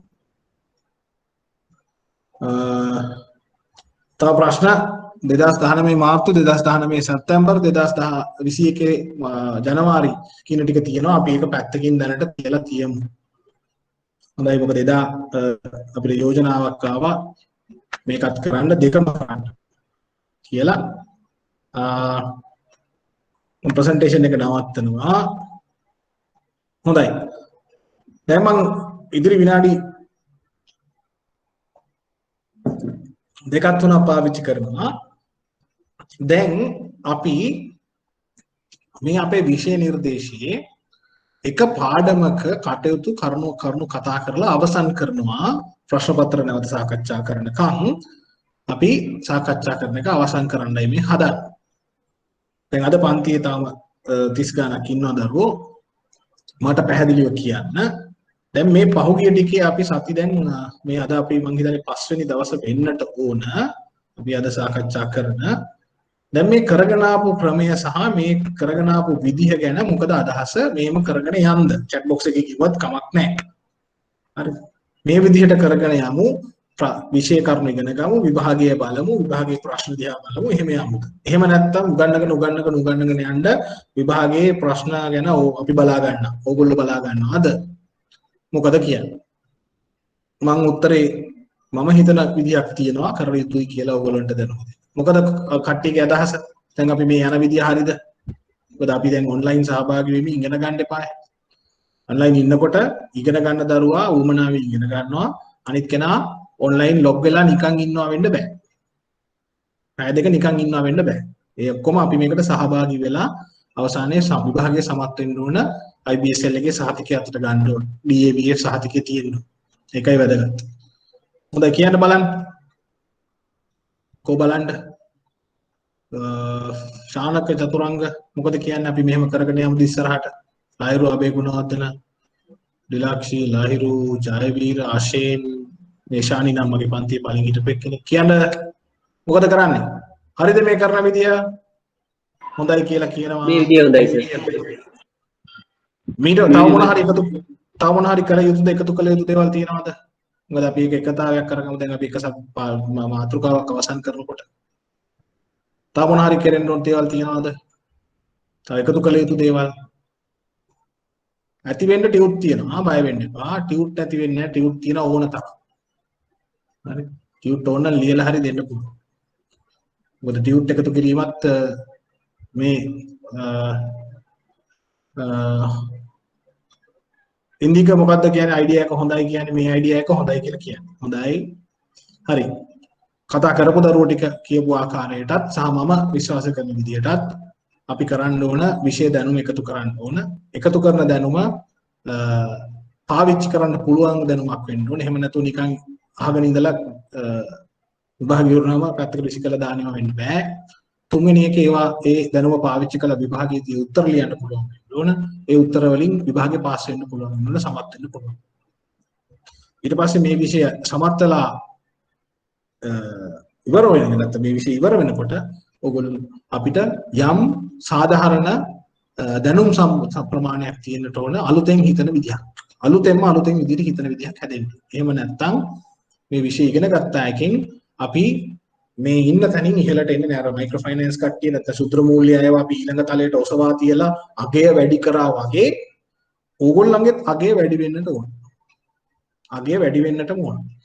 ඔගොල්ලෝ පිළිබඳව ඔගොල්ලෝ වැඩ කරන ආයතනය විශ්වවිද්‍යාලය මොකක් හරි කෙනා විශ්වාස කරන්න ඕන. මේ හිටපු පුද්ගලයාට වඩා අගයෙන් වැඩි පුද්ගලයෙක් තමයි දැන් ඉන්නේ. ඒ නිසා ඒ පුද්ගලයාට මීට වඩා වගකීම් සම්භාරයක් ලබා ගන්න පුළුවන්, දරන්නට පුළුවන්. ඒ නිසා ඔහු අයව පිළිගන්නවා ඊළඟ වැඩගත් තැනකට. එහෙම නැත්නම් ඊට වඩා ඉහළ මට්ටමක තනතුරක් දරන්න, රැකියාවක් කරන්න, වගකීම් ප්‍රමාණයක් දරන්න පිළිගන්නවා කියන එක තියෙනවා. එහෙම නැතුව මේ විභාගය ඉවරයි DABF තියෙනවා සහතිකයේ ගෙදර තියෙනවා කියලා හරියන්නේ නැහැ. හරිද? හැමෝම අන්න ඒකත් ඔළුවේ තියාගන්න ඕන. හැමෝටම මේ අවස්ථාව තියෙනවා ලංකාවේ. මේ බැංකු ශාස්ත්‍රයේ රැකියා ඕන තරම් තව ඉදිරියට අනාගතයට ඉතුරු වෙනවා. බොහෝ දුරට මගේ පුද්ගලික මතය ඔයගොල්ලෝ බැංකුවේ කවුන්ටර් එකේ කරන රස්සා ටික සල්ලි ගන්න එක, සල්ලි දෙන එක, කගිනු මරින එක, ඔයගේ දේවල් ඉදිරි අවුරුදු 5 ඇතුළත අහෝසි වෙයි කියන එක තමයි මගේ නම් අපේක්ෂාව. මොකද ඒවට අද වෙනකොටත් බලංගු භාවය වේගයෙන් අහිමි වෙමින් යනවා. මොකද විශේෂයෙන්ම මේ වසංගතය නැත්නම් පැන්ඩමික් එකත් එක්ක ඒ බොහෝ ගනුදෙනුකරුවන් අන්තර්ජාලයේ නැත්නම් ඔන්ලයින් ක්‍රමයට මාර්ගස්ත ප්‍රවේශය මොකක් කරන්නේ නේද කියන්නේ ඔන්ලයින්. කෙසේ වෙතත් ඒ ඔන්ලයින් ක්‍රමයකට මාරු වෙමින් ඉන්නේ. එතකොට මිනිස්සු තවදුරටත් බැංකුවට එන්නේ නැති ක්‍රමවේදයක් තමයි සිද්ධ වෙමින් යන්නේ. එතකොට ඔයගොල්ලන්ට කවුන්ටර් එකේ වාඩි වෙලා කරන්න වැඩ නැති වෙනවා. සල්ලි ගන්න ගෙවන්න නැති වෙනවා. ඒවා මැෂින් වලට මාරු වෙනවා. ඉතුරු වෙන්නේ නිර්මාණාත්මක මම හැම වෙලේම හැමෝටම කියනවා ක්‍රියේටිව් නැත්නම් නිර්මාණාත්මක ඊළඟට මොනවාද ඉන්ටෙලිජන්ට් බුද්ධිය මෙහෙවන නිර්මාණාත්මක කටයුතු විතරයි ඉතුරු. ඒවා බැංකුව වලටත් එසේම තමයි. එතකොට බැංකුව වල රැකියා කොයි එක ඉතුරු වෙයිද කියලා කියන්න හරි අමාරුයි. මොකද ඔයගොල්ලෝ දැනටමත් දන්නවා මෙන්න මෙහෙම එකක් සිද්ධ වෙමින් යනවා. robotic process improvement automation නැත්නම් RPA කියලා එකක් සිද්ධ වෙමින් යනවා. ඊළඟ පස්සේ artificial intelligence කියලා එකක් ඔයගොල්ලෝ දැනටමත් දන්නවා. AI මේවා බැංකුව වලට වේගයෙන් එමින් ඉන්නවා. මේ වෙනකොට RPA එක කම්පියුටර් එකකට පුළුවන් එක robotic process automation එකකට පැය 24ම නොනවත්වා දවස් 365ම වැඩ කරන්න පුළුවන්. තොරතුරු රැස් කිරීම, තොරතුරු යාවත්කාලීන කරගෙන ඒවා තොරතුරු විවිධ තැන් වලින් ගෙනල්ලා එකට අමුණලා ඒවා විශ්ලේෂණය කරලා තොරතුරු විදියට දීලා නැත්නම් තීරණ ගන්න අයට තොරතුරු ලබා දෙන්න පුළුවන් ක්‍රමවේද දැනටමත් බැංකු පාවිච්චි කරමින් යනවා වේගයෙන්. ලංකාවෙත් ෆින්ටෙක් නැත්නම් ෆයිනෑන්ෂල් ටෙක්නොලොජි කියන එක හොයලා බැලුවොත් වේගයෙන් වර්ධනය වෙනවා. ඒ නිසා බැංකු වල ඉස්සරහට DABF එක අරගෙන විතරක් හරියන්නේ නැහැ. DABF අවශ්‍යයි. ඒක අරගෙන ඉස්සරහට Tamanට ඉහළට යන තැනකුත් හදා ගන්න ඕනේ. ඒක තමයි මගේ අපේක්ෂාව. මේ සබ්ජෙක්ට් උගන්වනකොට සබ්ජෙක්ට් හරියට දැනගන්න. හරි. ඒ අවබෝධයත් එක්ක අපි කැමැත්තෙන් දැන් යනවා අපි මේ දෙවනි පාඩමට, දෙවනි මාතෘකාවට ප්‍රධාන ඒ තමයි සුළු හා මධ්‍ය පරිමාණ කර්මාන්ත. එහෙම නැත්නම් සුමක සුළු හා මධ්‍ය පරිමාණ කර්මාන්ත. මම ඉදිරියේදී සුළු හා මධ්‍ය පරිමාණ කර්මාන්ත කියන නම සුමක වශයෙන් දිගින් දිගටම පාවිච්චි කරනවා. හරි. හොඳයි ප්‍රසන්ටේෂන් එක පේනවද පුතා? මේක ලැබිලා තියෙන්න ඕන ඔයගොල්ලන්ට. කවුරුද තහවුරු කරන්න පුතේ ප්‍රසන්ටේෂන් එක පේනවද? මම ස්ක්‍රීන් එක ෂෙයා කරලා නැහැ තාම සමා වෙන්න.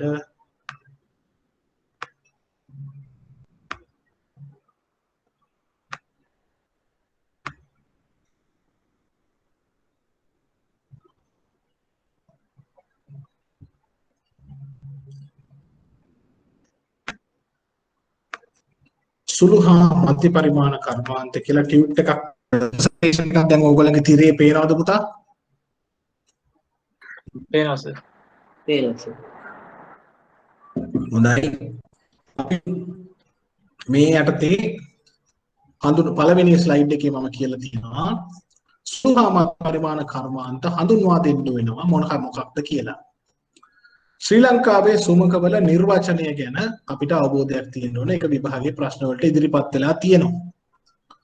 සුළු හා මධ්‍ය පරිමාණ කර්මාන්ත එහෙම නැත්නම් සුමක ආර්ථිකයට වැදගත් වෙන්නේ ඇයි කියන එක සාකච්ඡා කරන්න තියෙනවා.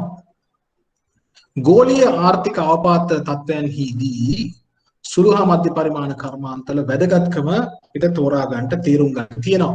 ඊළඟට බැංකු හා මූල්‍ය ආයතන වලට සුළු හා මධ්‍ය පරිමාණ කර්මාන්තවල ඇති වැදගත්කම ගැන සාකච්ඡා කරන්න තියෙනවා. එතකොට සුළු හා මධ්‍ය සුමක වලට සේවා සැපීමේ සමාජීය වැදගත්කමක් තියෙනවා නම් ඒ මොකක්ද කියලා දැනගන්න තියෙනවා. ඒ වගේම මේ කර්මාන්ත වලට මූල්‍ය අවශ්‍ය වන්නේ ඇයි? මොන දේවල් වලටද මූල්‍ය අවශ්‍ය වන්නේ කියන එක අපිට ඉගෙන ගන්න තියෙනවා. මේ ටික අපි යම් වේගකින් කරගෙන යනවා. මොකද අපිට ඊට පස්සේ අපි තව මාතෘකාවලට එන්න තියෙනවා. ඔන්න අපි දැන් මේ පාඩම පටන් ගන්න දවසේම මම chat box එකේ කියනවා දැන් ඔන්න මේක හොයාගන්න පටන් ගන්න ඕන.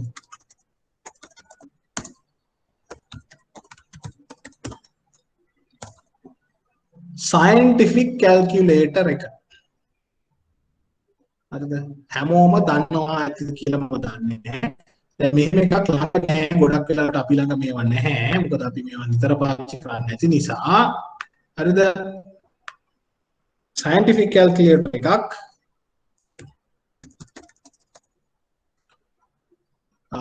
ගන්න කියලා මම යෝජනා කරන්නේ නැහැ. ගන්න ගියොත් එහෙම ටිකක් මිල අධික යමක් ප්‍රමාණයක මිලක් වෙනවා. මෙන්න මේ මම පින්තූරයක් පෙන්නන්න අදහසක් ගන්න විතරක්. මගේ ස්ක්‍රීන් එකේ කම්පියුටර් එකේ පේනවද scientific calculator එකක පින්තූරයක්? හැමෝටම පේනවද? පේනවා සර්. මේ වගේ එකක් මම කියන්නේ කොයි එකද ගන්න. මේ වගේ එකක් අතේ තියෙන්න වෙනවා. දැම්ම නෙවෙයි තව සතියක් දෙකක් විතර යනකොට අතේ තියෙන්න. එහෙම තියෙන්නේ ගණන් හදන්න තියෙනවද? ඔව්. ගණන් හදන්න තියෙනවා.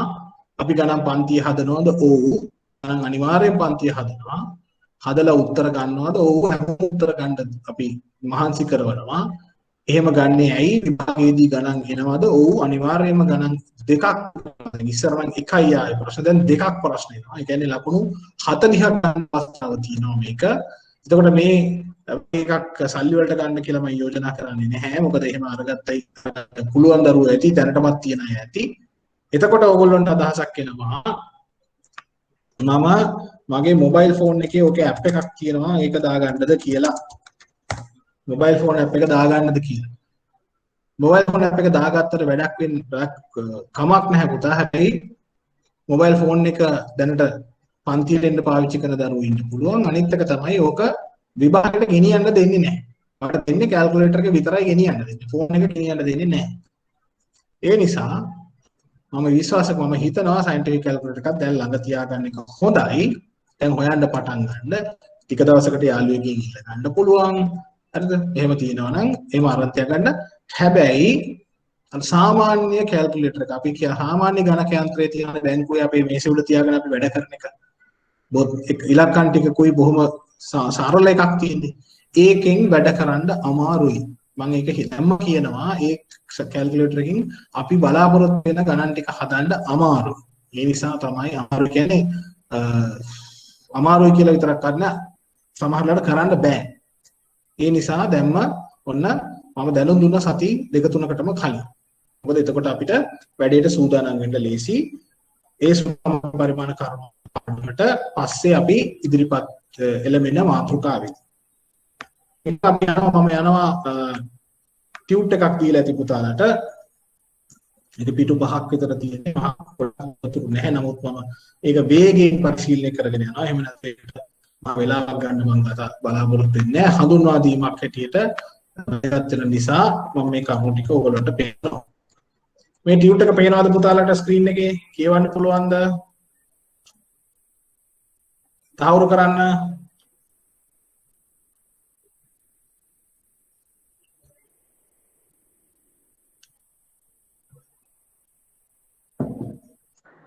පේනවා සර්.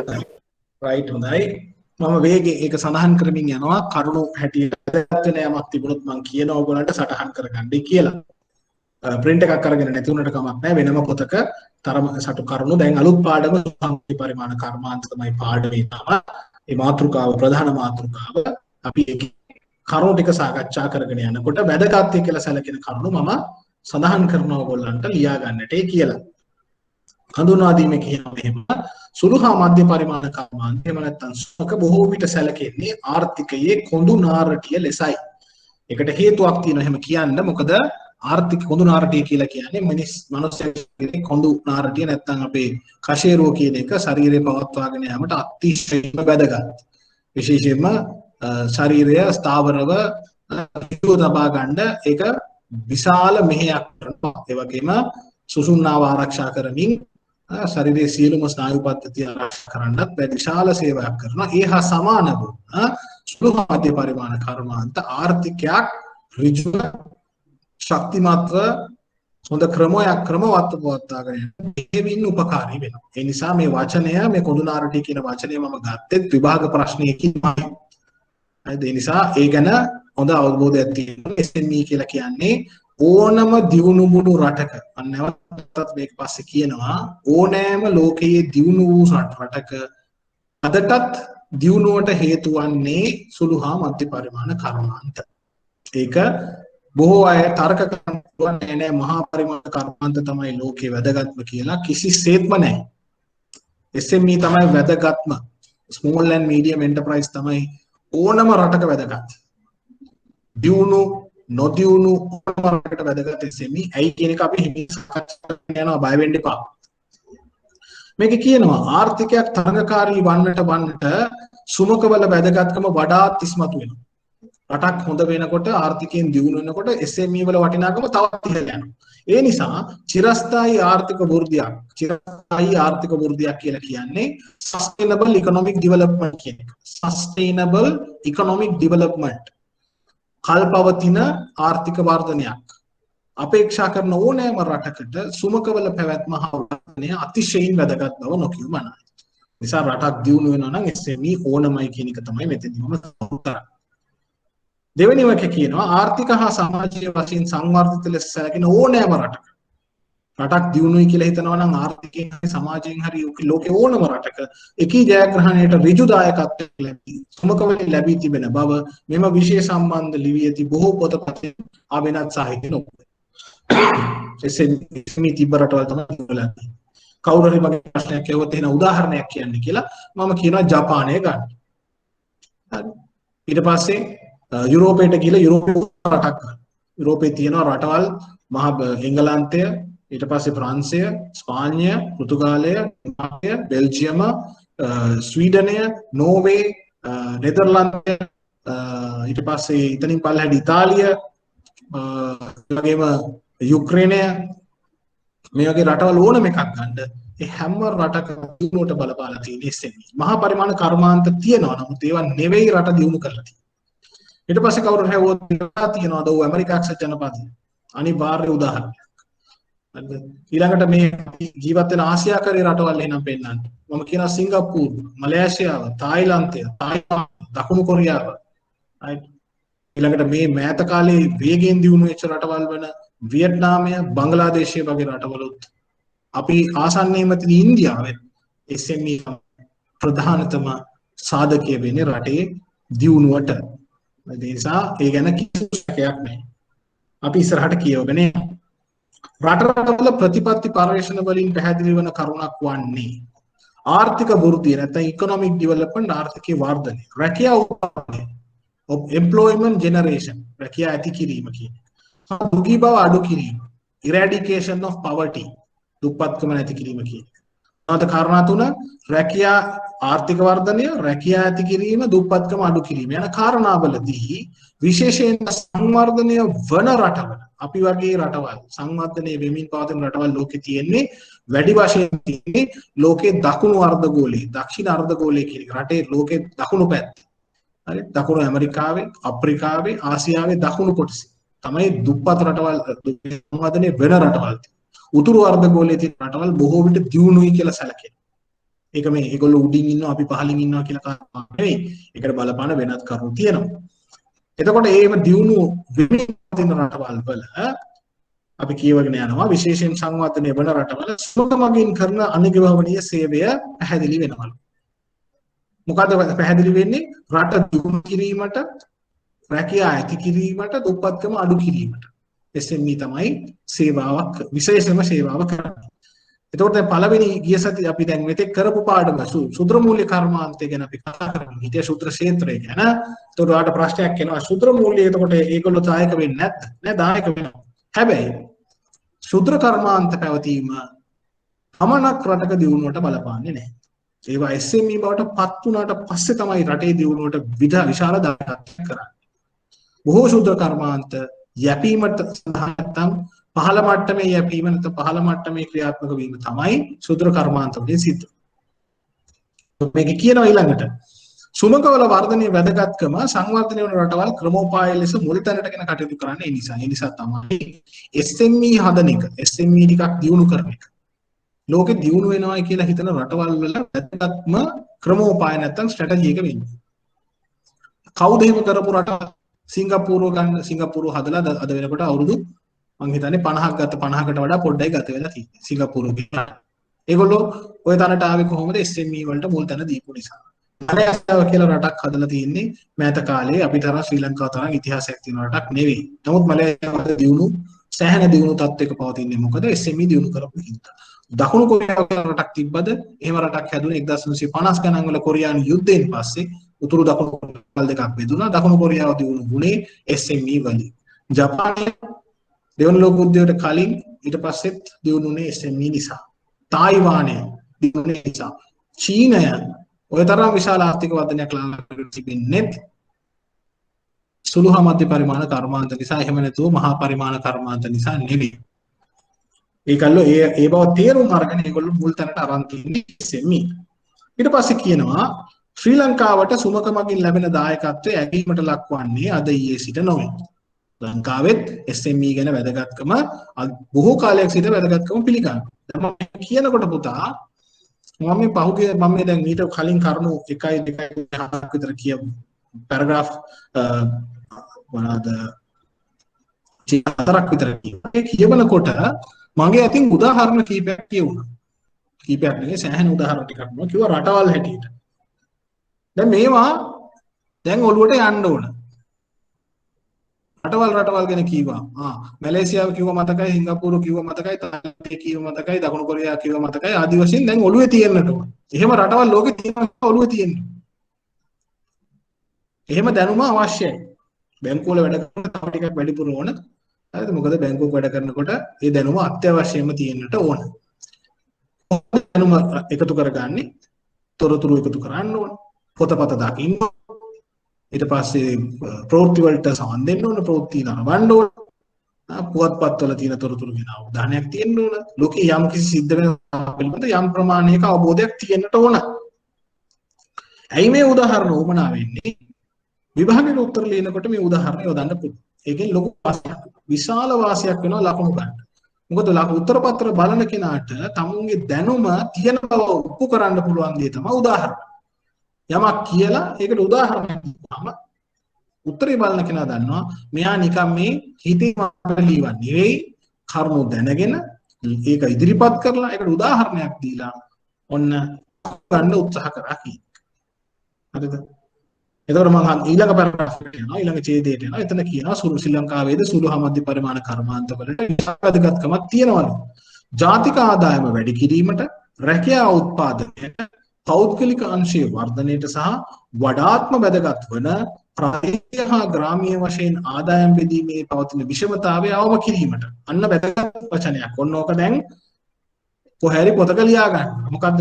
ප්‍රාදේශීය හා ග්‍රාමීය වශයෙන් ආදායම් බෙදී යාමේ පවතින විෂමතාවයන් අවම කිරීමට ඉතිහාසයේ සිටම සුමක වලින් ලැබෙන දායකත්වයේ සුළුපටු නොවේ. දැන් මේ මොකක්ද කීවේ? ඔන්න දැන් ප්‍රාදේශීය ග්‍රාමීය වශයෙන් ආදායම් බෙදීමේ විෂමතාවයක් තියෙනවා කියලා කියනවා. මොකද්ද කියන්නේ මේ? රටේ අනිත් කොටස් වලට වඩා ප්‍රාදේශීය හා ග්‍රාමීය වශයෙන් දුප්පත්කම තියෙනවා නැත්නම් ආදායම අඩුයි කියන එක. මේක ඔප්පු කරන්න මට සාධක තියෙනවා. හරි. මම එහෙම කියනවා.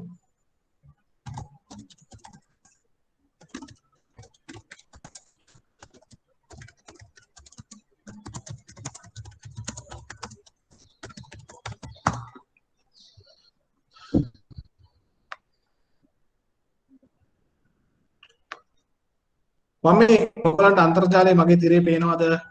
මම පෙන්වන්නේ නැහැ තොරතුරු රැස් කරගන්න හැටි පුතේ. පේනවද? පේනවා සර්. කොහොමද? right. Economic statistics of Sri Lanka 2020 කියලා මම පිටු 70 එක ලියවිල්ලක් තියෙනවා මම ඒක ඉච්චර වෙලා ගන්න හදන්නේ නැහැ. මම වෙන විදිහකට හොයලා පෙන්වන්න උත්සාහ කරනවා.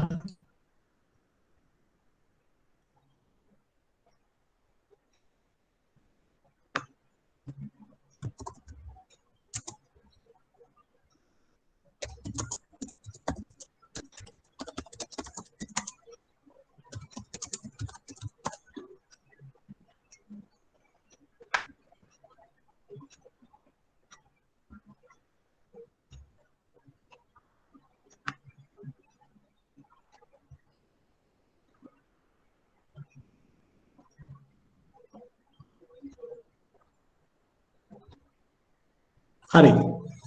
අපි පරණ ලියවිල්ලක් අරන් තියෙන කමක් නැහැ 2020 12 වෙනි මාස එකක්. නමුත් මම පෙන්වන්න උත්සාහ කරන්නේ ප්‍රාදේශීය වශයෙන් ආදායම් බෙදීමේ විෂමතාවයක් තියෙනවද කියන එක පැහැදිලි කරන්න. මම මෙන්න මේ ලොකු කරපු ප්‍රස්තාරය මම තව ටිකක් පෙන්වන්නම් මේක හිතා පේනවා ඇති කියලා. පුතේ මේ ප්‍රස්තාරයක් පේනවද? ප්‍රස්තාරයක් තමයි තියෙන්නේ. හරි? පේනවද පුතා? පේනවා. මේකේ පැහැදිලිව බලන 39.1ක් ලංකාවේ දල ජාතික නිෂ්පාදනය කරන්නේ බස්නාහිර පළාතේ. ඊට පස්සේ 10.7ක් නෝර්ත් වෙස්ටර්න් නැත්නම් වයඹ පළාතේ. සබරගමුව 7.6යි, නැගෙනහිර 5.7යි, උතුරු මැද 5.4යි, ඌව 5.4යි, උතුරු පළාත 4.7යි, ඊට පස්සේ මධ්‍යම පළාත 9.9යි, ඊට පස්සේ දකුණු පළාත 11.5යි. මේකේ පේන්නේ මොකද්ද? ප්‍රාදේශීය තත්වයට යන්නට රටේ ජාතික ආදායමට කරන දායකත්වය අඩු වෙමින් යනවා.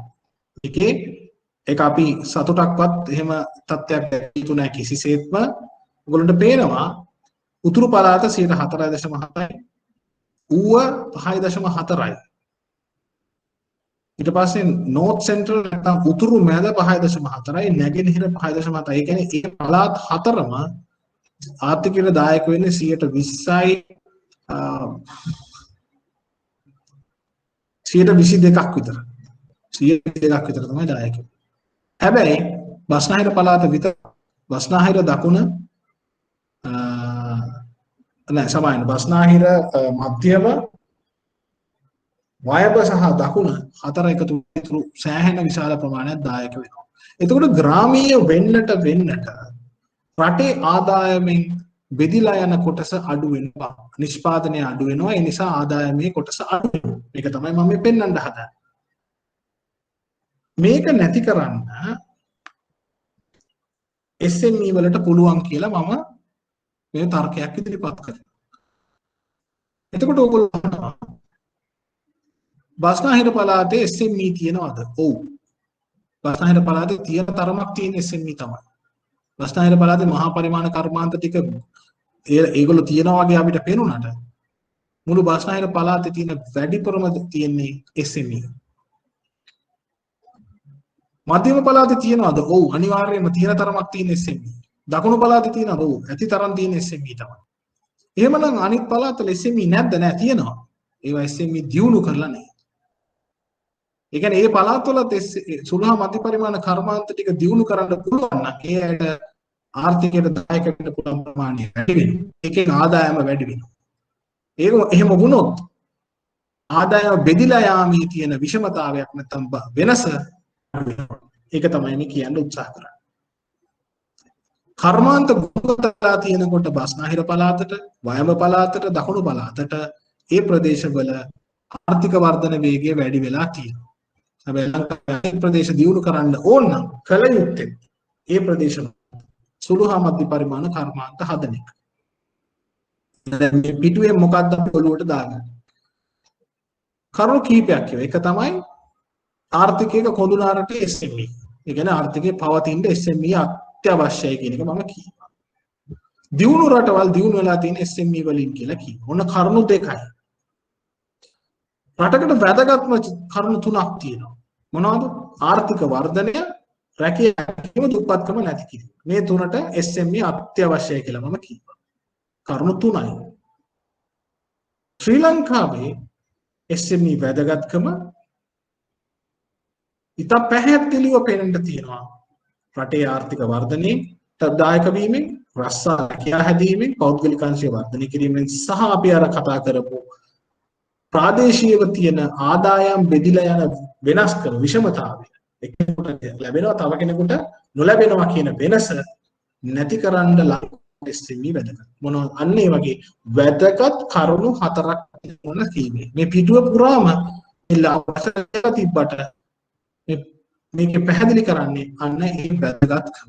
ඔන්න අපි ටියුට් එක කියවනකොට කරුණු ටික ගොනුගත කරගන්න ඒ ආකාරය. ඊට පස්සේ අන්තිමකින් කියනවා බ්‍රිතාන්‍ය පාලනයෙන් නිදහස් වී බලයට සියලුම රජයන් සුමක ක්ෂේත්‍රයේ වර්ධනයලා විවිධ සහායන් ලබා දුන්නද 2002 වසරේ වකට රජය විසින් මුල් වී කෙටුම්පත් කළ සුමක දවල පත්‍රිකාව නැත්නම් SME white paper කියලා කියනකොට විස්තර කරන අන්දමට කිසිම සහායක් සුමකවල උපරිම ශක්තියතාවය ග්‍රහණය කරගන්නට සමත් වෙලා නැහැ. කියන්නේ අපි නිදහස් වෙලා දැන් අවුරුදු 1948 සිට මේ වෙනකොට ගත වෙලා තියෙන අවුරුදු 70 කීයද පුතේ?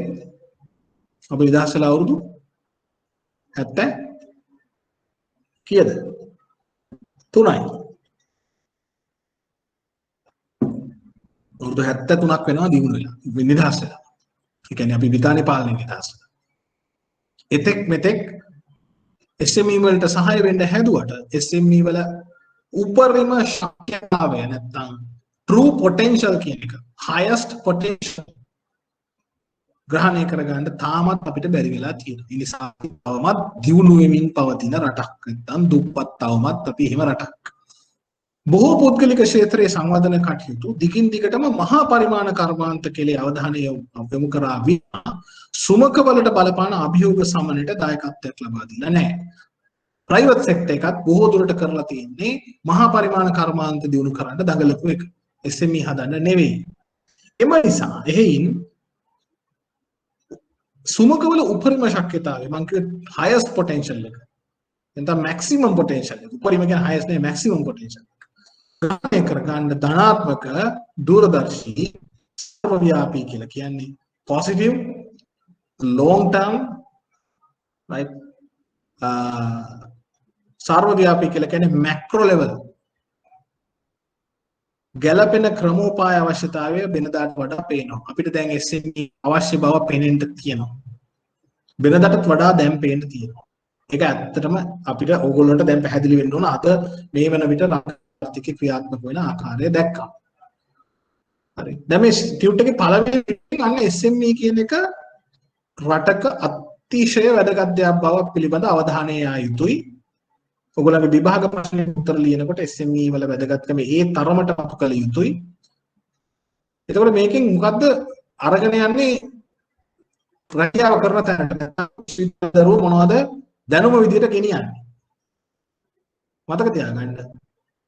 ඔයගොල්ලෝ බැංකුවට යන්නේ නැත්නම් මූල්‍ය ආයතනයට යන්නේ ඊට පස්සේ SME වලට සපෝට් කරනවා කියන කොළුවේ තියාගන්න. බැංකුවට එන ලොකුම ගනුදෙනු කරුවා නෙවෙයි උදව් කරන්න ඕන. හැබැයි SME ටිකට හදන්න අපේ ලොකු සර්විස් එකක් ඕන කියන එක ඔළුවට යන්න. මේ විෂය ඉගෙන ගැනීම එක ප්‍රමාණයක් එක්ක. දැන් මේ පිටුවේ කතා කරපු කරුණු ගැන පළවෙනි මේ ටියුට් එකේ පළවෙනි පිටුව ගැන කියපු දේවල් වල මොනවා හරි අවබෝධ විශානි අහනවා sorry භාෂිනී ආලෝක අහනවා සර් මේ ප්‍රසන්ටේෂන් එක Google Classroom අප්ලෝඩ් කරලාද තියෙන්නේ ඇයි අප්ලෝඩ් කරලා නැද්ද පුතේ භාෂිනී කියනවා එහෙම එකක් කවුරු හරි පුතෙක් මට උත්තර කියන්න එහෙනම් පුතේ මනෝජ් කියනවා තියෙනවයි කියලා මොකද මම මේක අපි සිකුරාදා පන්තිය පැවැත්වලා අවසන් වෙච්ච සැනින් මම මේක IBSL එකට දුන්නා. තව මේ පන්තියේ ඉන්න පුතෙක් කියනවා ඒක තියෙනවයි කියලා. භාෂිනී පුතාට මේක හම්බුනේ නැද්ද?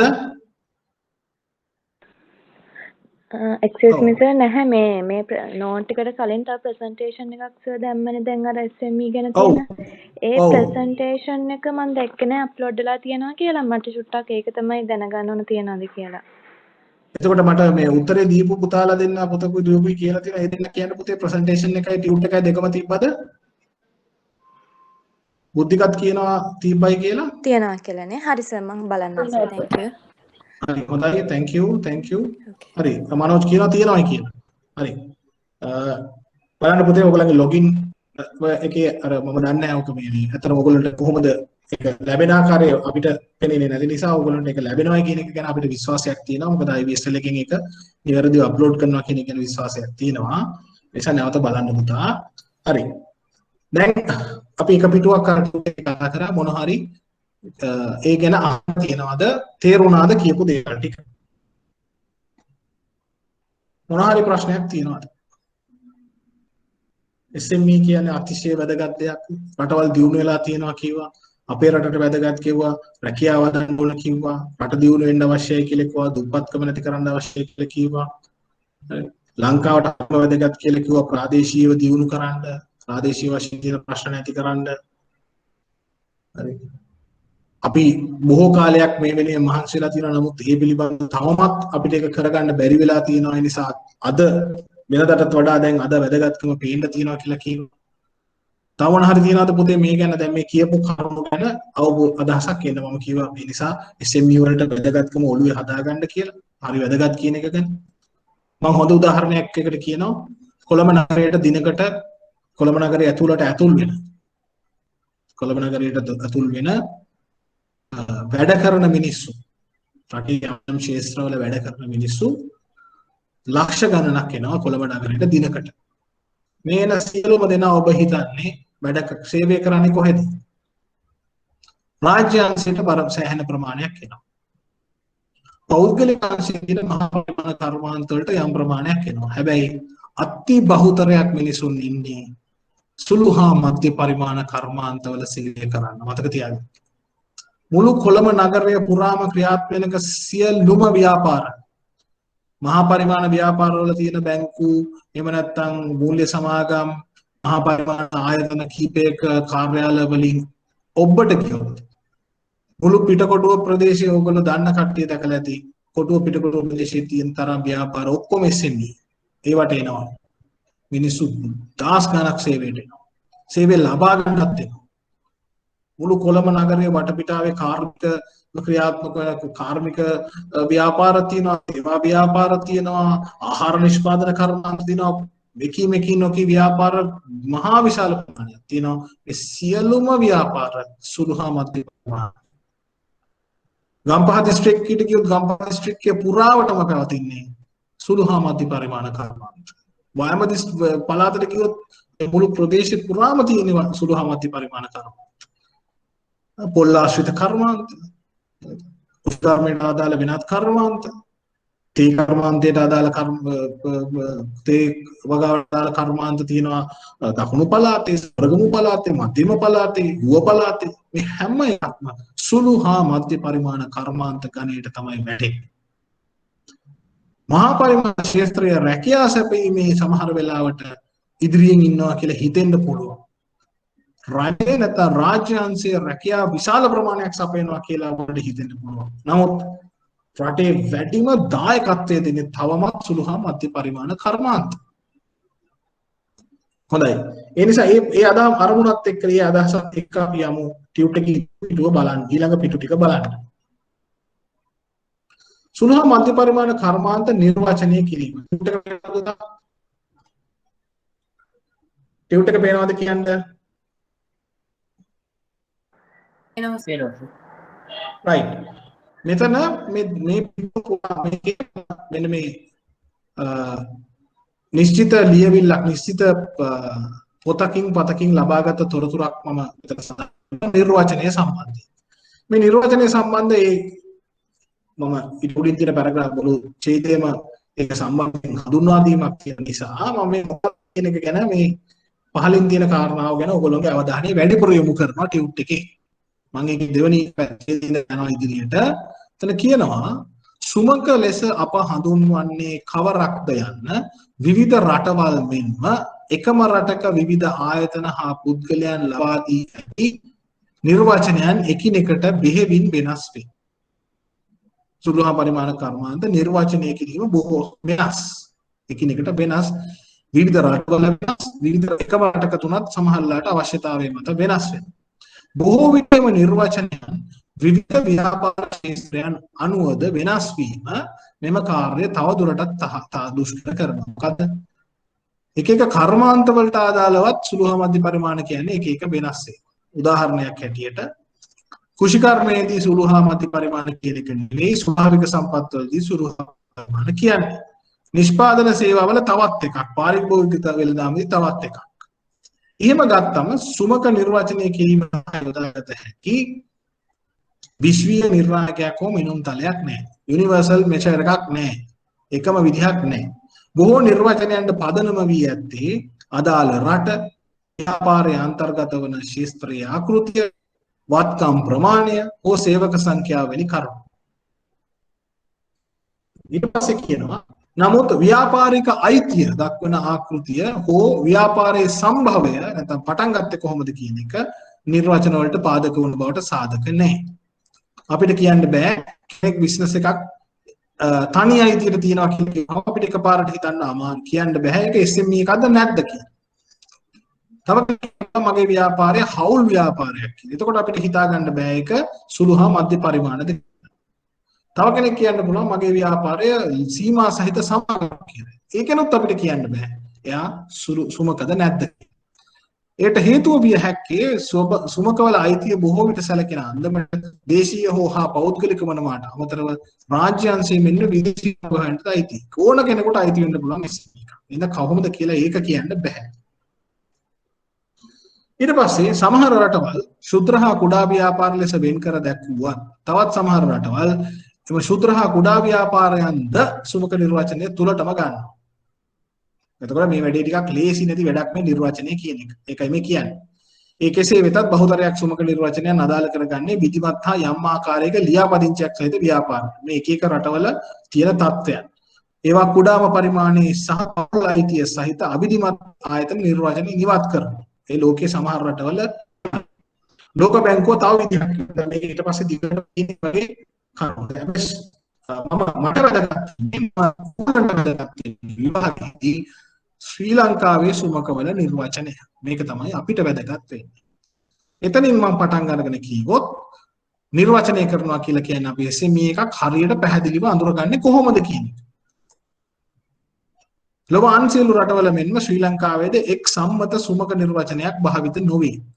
විවිධ අවස්ථාවන්හිදී විවිධ අවශ්‍යතා අනුව නිර්වචනයන් වෙනස් කර ගැනීමට ඉඩ ලැබී තිබෙනවා. රජයන් විවිධ අවස්ථාවන් වල පවතින දේශපාලන ආර්ථික තත්ත්වයන් මත නිර්වචනයන් භාවිත කර බව ඉතිහාසයෙන් පේනවා.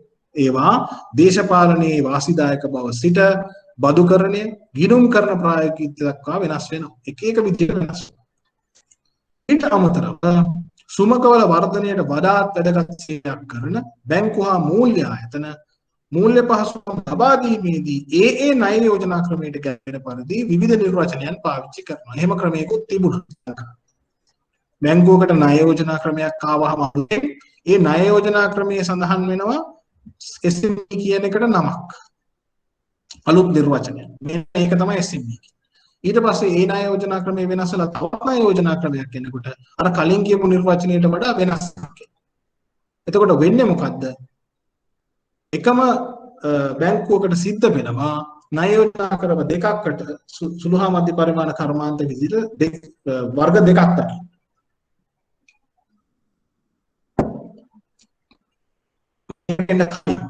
අපි දැන් නිර්වචනයේ ලංකාවේ තිබුණා ණය යෝජනා ක්‍රම මෙතන ඉන්න සමහර දරුවෝට මතක ඇති සමහරට බැංකුවල සේවය කරා නම් යම් කාලයක් මම චැට් බොක්ස් එකේ කියනවා SMI කියලා small and medium industries loan scheme කියලා ණය යෝජනා ක්‍රමයක් හඳුන්වලා දුන්නා බොහෝ ඈත කාලේ 1980 කාලේ වගේ හඳුන්වලා දුන්නා. ඊට පස්සේ SMI කියන එක SMI 1, SMI 2, SMI 3, SMI 4 ආදී වශයෙන් ගියා. ඊට පස්සේ ඕක වෙනස් වුණා SMI LE කියලා. ස්මයිල් කියලා එක නිකන් ටිකක් භාවිතයට පහසු වෙන විදිහට හදලා ඒකත් 1 2 3 විදිහට ක්‍රියාත්මක වුණා. මේ SMA අකුරු හැම එකකින් යම්කිසි නමක් තමයි යම්කිසි කාරණාවක් තමයි කියන්නේ.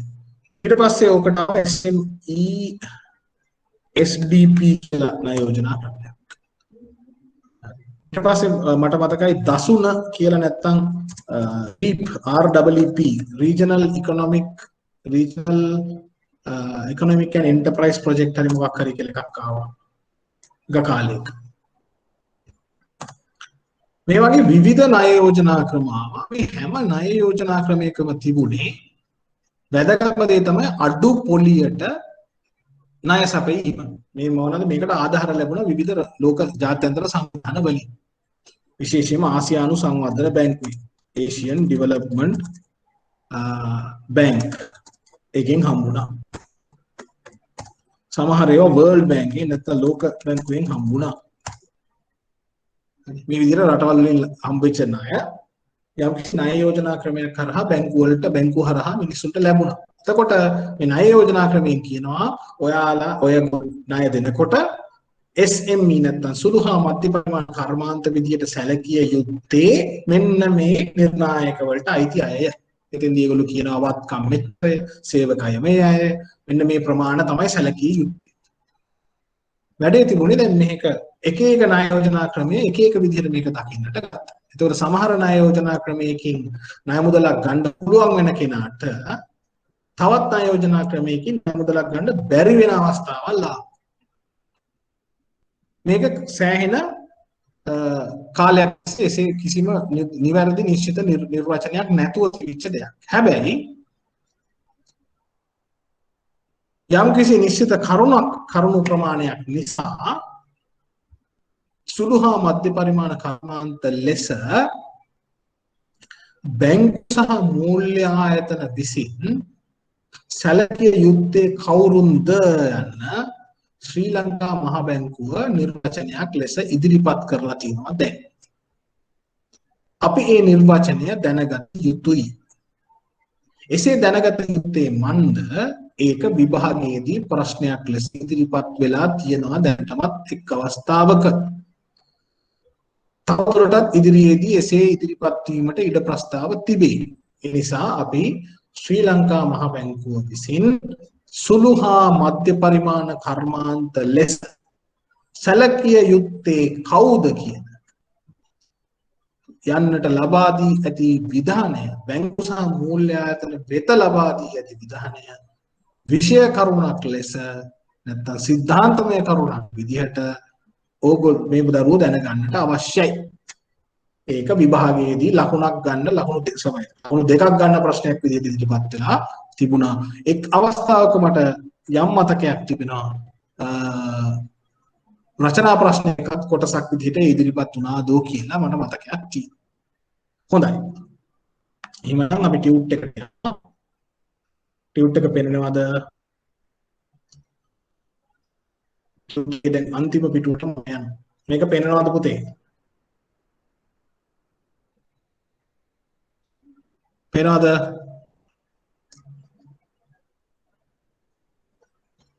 කවුරු මට තහවුරු කරන්න පුතේ මේ ටියුට් එකේ පිටුව පේනවද? පේනවා. හරි. මම මේ වැඩිපුර මේක එකතු කරලා තිනවා. මේක කියනවා ශ්‍රී ලංකා මහ බැංකුව විසින් 2017 පෙබරවාරි මාස 1 වෙනිදා නිකුත් කරන ලද 2017 අංක 1 දරන විධානය අනුව සුළු හා පරිමාණ කර්මාන්තයක් යනු වාර්ෂික පිරිවැටුම රුපියල් මිලියන 750ට අඩු විවසායන්ය. ඔක තමයි 2017 ජන පෙබරවාරි 1 වෙනිදා නිකුත් කරපු විධානය.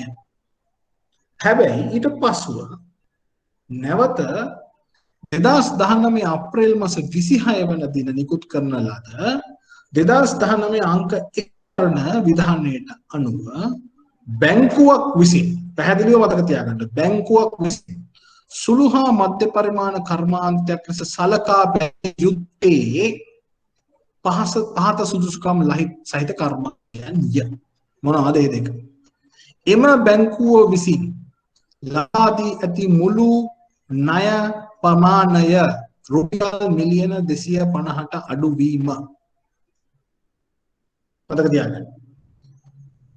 එක බැංකුවක් විසින් සලකා බලනකොට මගේ ළඟ ඉන්නවා ගනුදෙනුකරුවෙක්. එයා මගේ SME එකක්ද නැද්ද කියලා මම තීන්දුව කරනකොට මට දීලා තියෙන ණය ප්‍රමාණය රුපියල් මිලියන 250 ණය හෝ වෙනත් පහසුකම් ටික අරගෙන ඒ වගේ බොහෝ වටිනාකම රුපියල් මිලියන 250ට අඩු වෙන්නට ඕන. ඊට වඩා වැඩි වුණොත් එයා සුළු හා මධ්‍ය පරිමාණ කර්මාන්තයක් නොවේ. හරිද? එහෙනම් මිලියන 250ට අඩු වෙන්න ඕන. ඊළඟට පහසුකම් ලබා දෙන අවස්ථාවේදී ණය පහසුකම් ලබා දෙන අවස්ථාවේදී වාර්තා කර ඇති වාර්ෂික පිරිවැටුම දෙන වෙලාවේ කොච්චරද වාර්තා කරේ? දැන් එක නෙවෙයි. වාර්තා කර ඇති වාර්ෂික පිරිවැටුම annual turnover නැත්නම් වාර්ෂික ආදායම කිව්වත් ප්‍රශ්නයක් නෑ. රුපියල් මිලියන 750කට අඩු වීම. එන ඔළුවේ තියෙන්න ඕන 250යි 750යි කියලා එකක් තමයි.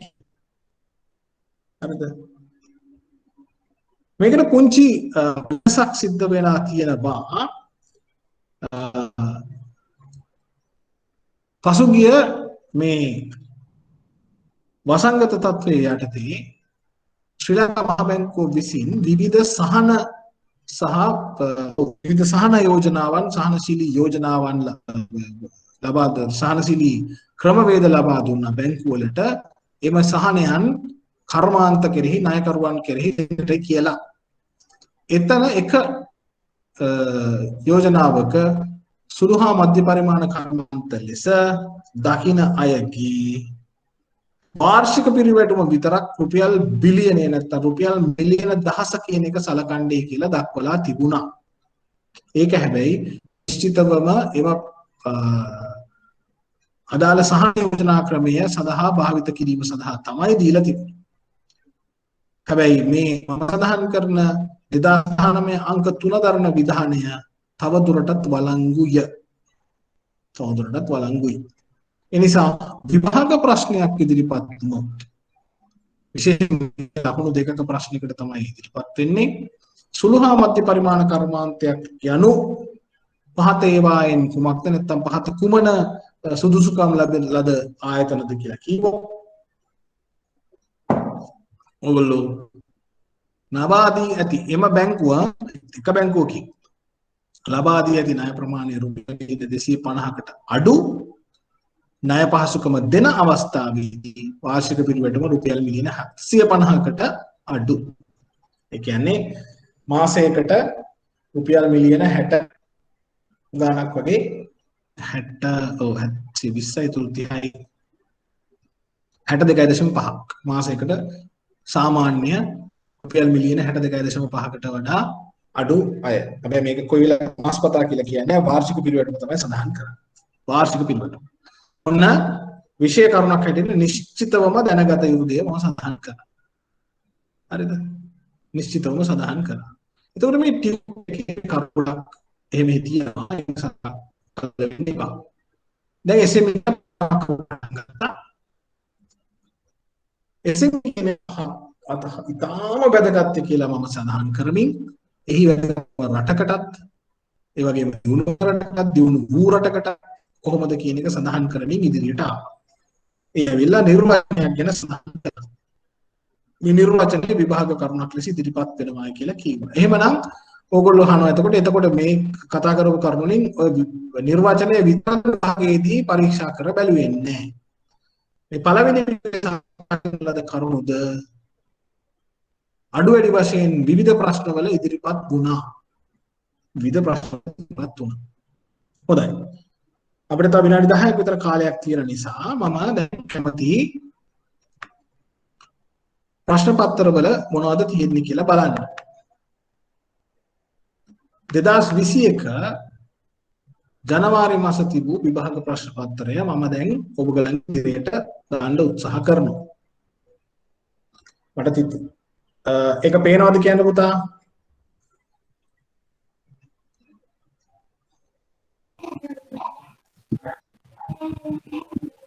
පේනවද පුතේ? පේපර් එක පේනවද? පේනවා. රයිට් ඕකේ. අපි යනවා ඒකේ SME ප්‍රශ්න කොහොමද එන්නේ කියලා දැන් බලනවා. මම මේක තමයි අපි ඉගෙන ගන්න එහෙමයි. හරි. පළවෙනි ප්‍රශ්නය දෙවෙනි ප්‍රශ්න පේන්නේ නැහැ SME එකක් විතර.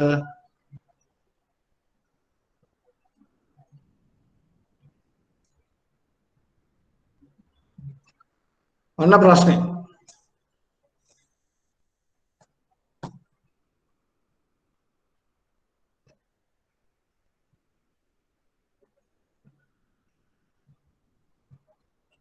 ශ්‍රී ලංකා රාජ්‍යය විසින් මහ බැංකුව හරහා 2001 ජනවාරි 1/1/2001 සිට 31/12/2020 කාලය තුළ බලපත්‍රලාභී බැංකුවකින් ණය පහසුකම් ලබා ගැනීම අපේක්ෂිත සුළු හා මධ්‍යම ව්‍යවසායකයන් සඳහා විශේෂිත ණය යෝජනා ක්‍රමයක් හඳුන්වා දෙන ලදී.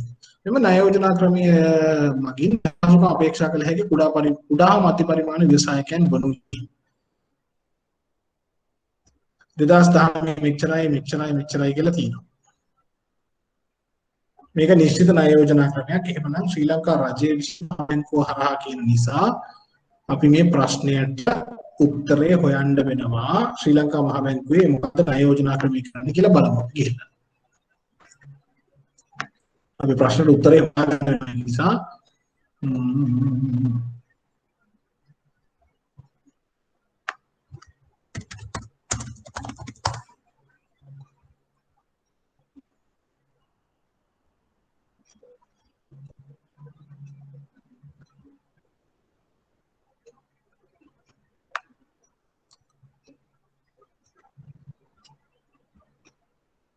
ප්‍රශ්නේ ඉන්නේ විශේෂිත ණය යෝජනා ක්‍රමයක් හඳුන්වන්න ඕනේ කියලා.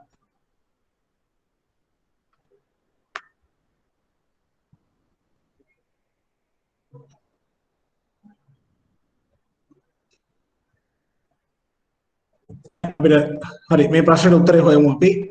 මොකද මේක නිශ්චිත ණය යෝජනා ක්‍රමය මම හොයාගත්ත යුතුයි. කවුරුද පුතේකට මතක නම් කියන්න මොකක්ද ණය යෝජනා ක්‍රමය කියලා.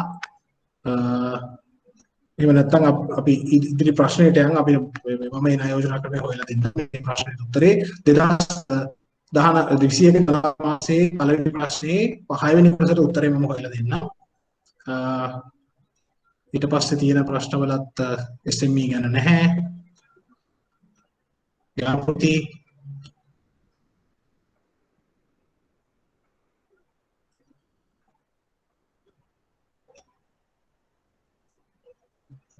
හතරවෙනි ප්‍රශ්නය සම්පූර්ණයෙන්ම සුළු හා මධ්‍ය පරිමාණ ගැන තියෙන්නේ. ඒකේ පළවෙනි වාක්‍යය කියවන්න ඔයගොල්ලන්ට පේනවා ඇති කියලා හිතනවා. මම තව පොඩ්ඩක් මේක ස්ක්‍රීන් කරලා පෙන්නන්න. සුළු හා මධ්‍ය පරිමාණ ව්‍යවසායන් සෑම විටම බොහෝමයක් ආර්ථිකයන්ගේ කෂේරුකාව ලෙස හඳුනාගෙන ඇත. කෂේරුකාව කියලා මම ඉස්සෙල්ලා කිව්වේ නෑ, මම කිව්වේ කොඳුනාරටි කියලා. ඒ වචනේ වෙන විදිහකට දාලා තියෙනවා. හරිද? මේ අන්තිම ප්‍රශ්න පත්‍රයේත් ඒ වචනේ යොදලා තියෙනවා.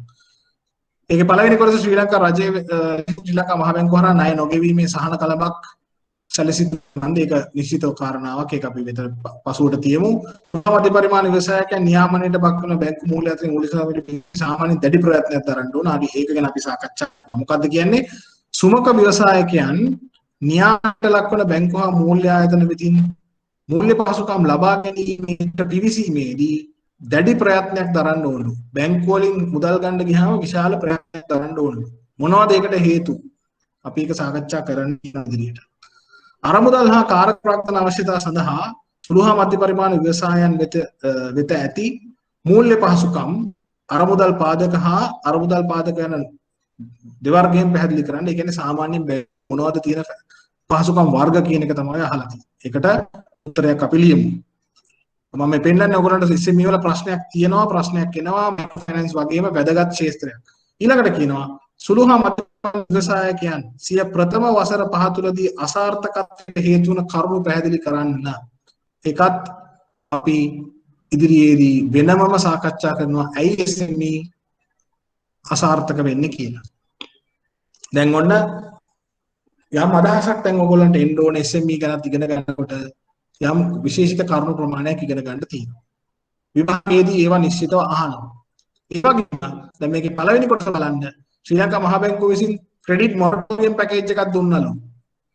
ඒ කියන්නේ මේ අදාළ කාල සීමාවේදී සිදුවෙච්ච කරුණක්. එතකොට මේක ගැන අවබෝධයකුත් අපිට තියෙනවා. එදිනෙදා සිද්ධ වෙන කටයුතු විභාග ප්‍රශ්න වලට ඉදිරිපත් වෙනවා. විශේෂයෙන්ම ශ්‍රී ලංකා රාජ්‍ය සහ ශ්‍රී ලංකා මහා බැංකුව මැදිහත් වෙලා කර්මාන්ත ක්ෂේත්‍ර වලට මුද්‍ර කර්මාන්ත වෙන්න පුළුවන්, සුළු හා මධ්‍ය පරිමාණ වෙන්න පුළුවන්, ඒවට ලබා දෙන විවිධ සේවාවන්, විවිධ සහන, ඊළඟට විවිධ උපදෙස් විභාගයේ ප්‍රශ්න බවට පත් වෙනවා. අපි දැන් කරුණු කීපයක් එකක් රජයේ අයවැය ප්‍රකාශනයේ එහෙම එකක් තියෙනවා.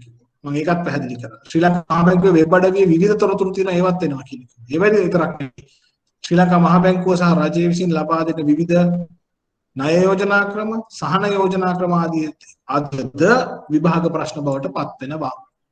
ඒ නිසා අපිට අනිවාර්යයෙන්ම ඒවා ගැන දැඩි අවධානයකින් කටයුතු කරන්න වෙනවා. මම තව ටිකක් ඕගොල්ලන්ට මේ පිළිබඳව පැහැදිලි කළ යුතු නිසා ඊට කලින් ප්‍රශ්න පත්‍රයට යනවා. 2019 සැප්තැම්බර් ප්‍රශ්න පත්‍රයට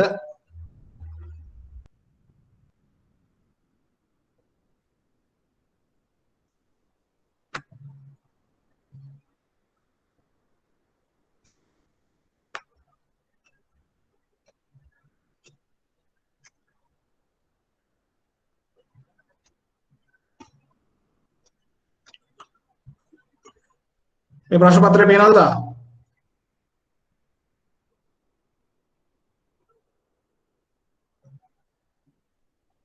දැන් මේ දැන් ඔයාලට තියෙන ප්‍රශ්න පත්‍රය බලන්න.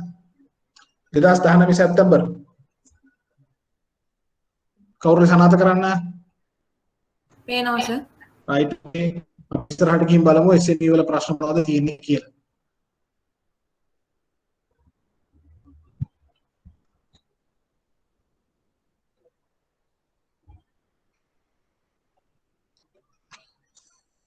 මෙන්න හතරවෙනි ප්‍රශ්නේ. ශ්‍රී ලංකාවේ සුළු හා මධ්‍ය පරිමාණ ව්‍යවසායක අංශය වර්ධනයට හා නව ආයෝජන අවස්ථාවන්ට උත්තමනය නාමික පොලි අනුපාතයන් වැට් බදු හා විනිමය අනුපාතයන් වැඩි ලෙස බලපෑම් කරනු ලැබේ. මේ අතර සුළු හා මධ්‍ය පරිමාණ ව්‍යවසායක අංශයට ණය සම්පාදනය විවිධ හේතුන් නිසා මූල්‍ය ආයතනයන්ට බෙහෙවින් අභියෝගාත්මක වී ඇත. පළවෙනි කොටස සුළු හා මධ්‍ය පරිමාණ ව්‍යවසායකයන් විසින් ලබා දෙන තොරතුරු වල නිර්වද්‍යතාවය ණය යෝජනාවක් ඇගීමේදී ණය ඇගීම් නිලධාරීන්ට මහත් අභියෝගයක් වී ඇත. මේකට හේතුව හරියට තොරතුරු දෙන්නේ නැතිකම. ණය සම්පාදනයේ ණය සම්පාදනයේ අවධානම අවම කර ගැනීම පිණිස, ඒ කියන්නේ රිස්ක් එක අඩු කරන්න ණය නිලධාරීන්ට ප්‍රායෝගික උපකාරී වන සුළු හා මධ්‍ය පරිමාණ ව්‍යවසායක විසින් ඉදිරිපත් කරනු ලබන තොරතුරු මූලාශ්‍රයන් සැකසීම පැහැදිලි කරන්න. මම ඒක ඔයගොල්ලන්ට ලයිස්තුවක් විදිහටම දෙන්නම්. මොනවද තොරතුරු මූලාශ්‍ර? සුළු හා මධ්‍ය පරිමාණ කර්මාන්තයකින් හරියටම තොරතුරු ටික හොයාගන්න මොනවද පාවිච්චි කරන්න පුළුවන් මූලාශ්‍ර කියලා අපි එකතු කරලා බලමු. ඊට පස්සේ කියනවා සුළු හා මධ්‍ය පරිමාණ ව්‍යවසාය සම්බන්ධතා බැංකු කරන SME රිලේෂන්ෂිප් බැංකින් ණය සම්පාදනයේදී ණය අවදානම අවම කර ගැනීමට විකල්ප ක්‍රමවේදයක් වන හේයින් සුමක ව්‍යවසායකයන් සඳහා ණය සම්පාදනයේදී ගණුසකාර සම්බන්ධතා කළමනාකරණ නැත්නම් කස්ටමර් රිලේෂන්ෂිප් මැනේජ්මන්ට් කොහොමද වැදගත් වෙන්නේ කියලා පැහැදිලි කරන්න කියලා. ඒක ටිකක් අමුතු ප්‍රශ්නයක්. නමුත් අපි ඒකට උත්තරයක් හදනවා. ඒක අපි ඉස්සරහ කරමු. ශ්‍රී සුළු හා මධ්‍ය පරිමාණ ව්‍යවසායකයන්ට ප්‍රතිමූල්‍ය ණය යෝජනා ක්‍රම ප්‍රජා ප්‍රයෝජනවත් වන්නේ කෙසේද කියලා අහනවා. ඔන්න වැදගත් වචනය. ප්‍රතිමූල්‍ය රීෆයිනෑන්ස් මේ ගැනත් උගන්වන්න තියෙනවා. ඊළඟට සුළු හා මධ්‍ය පරිමාණ ව්‍යවසායකයන්ට රටේ ආර්ථික සංවර්ධනයට දායකත්වය දැක්විය හැකි කෙසේද? ඒකත් කියන්නේ. දැන් ඔන්න SME ගැනත් ඒ කියන්නේ ප්‍රශ්නයක් එනවා හැමදාම එනවා. ලකුණු 20ක ප්‍රශ්නයක් එනවා. ඒ ගැනත් අපි දැන් ඔන්න ටික ඉගෙන ගනිමින් අර අපි සුද්‍ර මූල්‍ය ගැන කතා වගේ ප්‍රශ්නයකට උත්තර ලියන්න ඕන කරන විදිහට කර්ම කැට ගහමින් යම් ඒ කරලා අපි විභාගයට සූදානම් වෙමු. එතකොට මේ පාඩම ඉවර වෙනවා කියලා කියන්නේ ලකුණු 20යි 40යි. ඔන්න විභාගයේ සමත් වෙන්න තව අගා වෙන තව පහසු වෙමින් යනවා. හොඳයි. අද අපි පසුගිය පාඩමෙන් ගෙනල්ලා යම් ප්‍රමාණයකට ප්‍රශ්න සාකච්ඡා කළ යුතුයි කියලා හිතලා මූල්‍ය පාඩමෙන් විභාග ප්‍රශ්නවල 2016 වෙනකම් ප්‍රශ්න ටික බැලුවා. තව ප්‍රශ්න 3ක් විතර ඉතුරු වෙලා තියෙනවා අපිට බලන්න. අපි සාකච්ඡා කළා. ඊට පස්සේ අපි අපේ දෙවන ප්‍රධාන මාතෘකාව වන සුළු හා මධ්‍ය පරිමාණ කර්මාන්ත small and medium enterprises නැත්නම් සුමක නැත්නම් SME කියන පාඩම පටන් ගත්තා. ඒ පටන් අරගෙන අපි ඒකේ සාකච්ඡාව කරගෙන ආවා. අපි ඒකේ ප්‍රධාන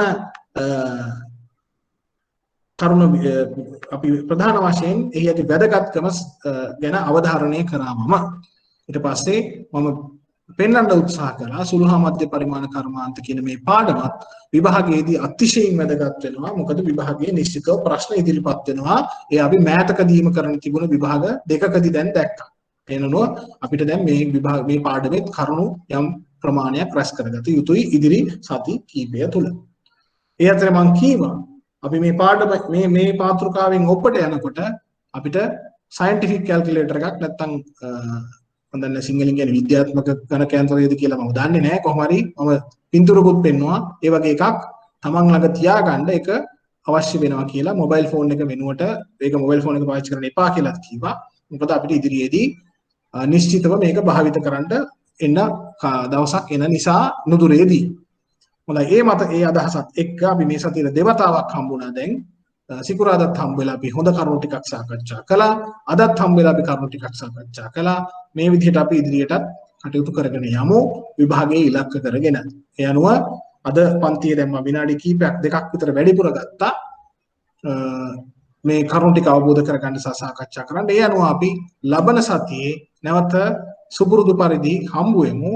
හමු වෙලා ඉදිරියට අපේ සාකච්ඡාව කරගෙන විභාග ප්‍රශ්න වලට මුහුණ දෙමින් ඉදිරිපත් වෙමින් ඉදිරියට යමු කියන පණිවිඩය සමග හැමෝටම පුතේ ඉදිරි සතිය බොහොම ආරක්ෂා සහිතව මම ආයෙත් කියනවා මොකද නැවත වතාවක් වසංගත තත්ත්වයේ වර්ධනය වෙනවා වගේ පේන්න තියෙන නිසා ආරක්ෂා වෙන්න හැකියතාක් තමන්ගේ හොඳ සෞඛ්‍ය පුරුදු ටික නැවත මතක් කරගන්න.